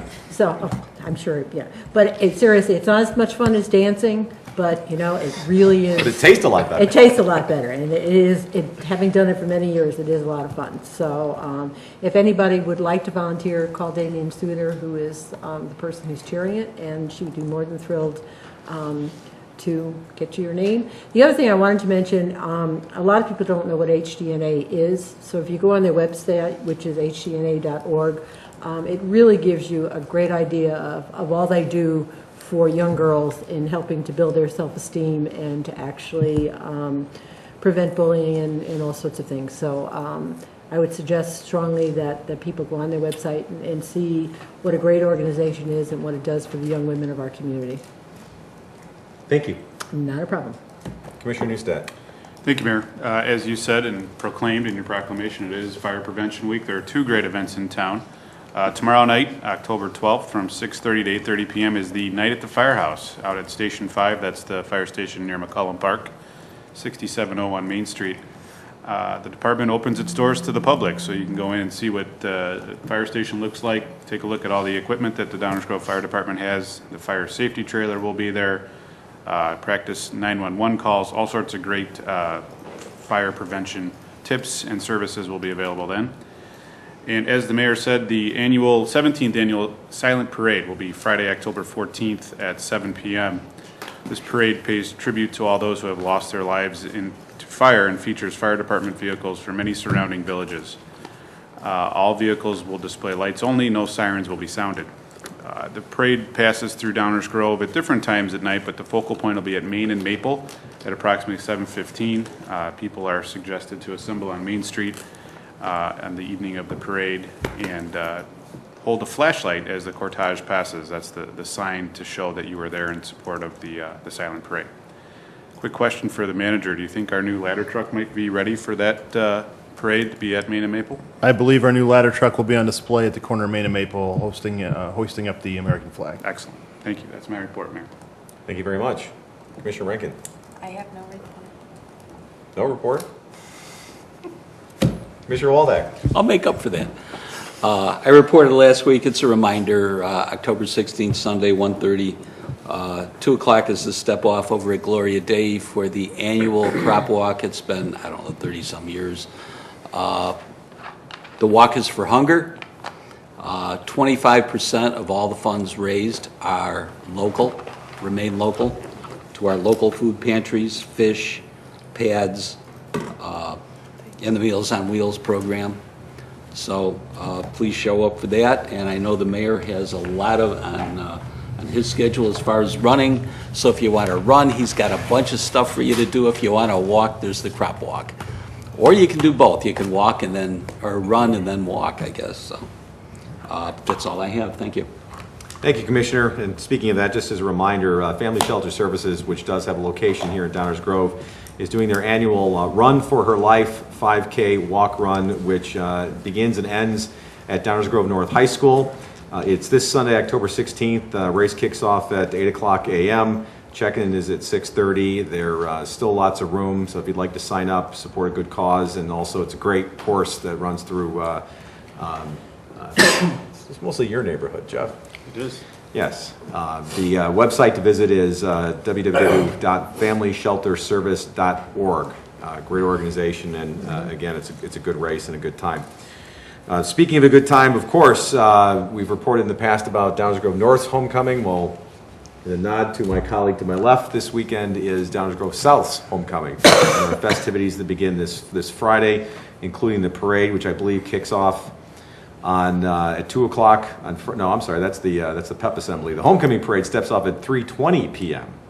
and travels south down on Springside, then east on Bolson, and north on Dunham back to the school. So if you're interested in observing the Downers Grove South High homecoming parade, that'll be taking place this Friday in advance and sufficiently distant from the somber parade that will take place later that night, like Commissioner Newstead spoke about. And then last, just once again, a reminder, because it bears worth repeating, that we will be having a coffee with the council this Saturday, October 15th at Fire Station number 2 from 9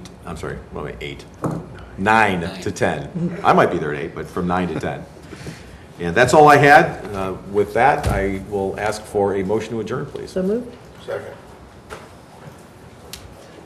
Roll call, please. Commissioner Schnell? Aye. Commissioner Durkin? Aye. Commissioner Rankin? Aye. Commissioner Barnett? Aye. Commissioner Neustadt? Aye. Commissioner Waldeck? Aye. Mayor Tully? Aye. Thank you. We are adjourned. Good night.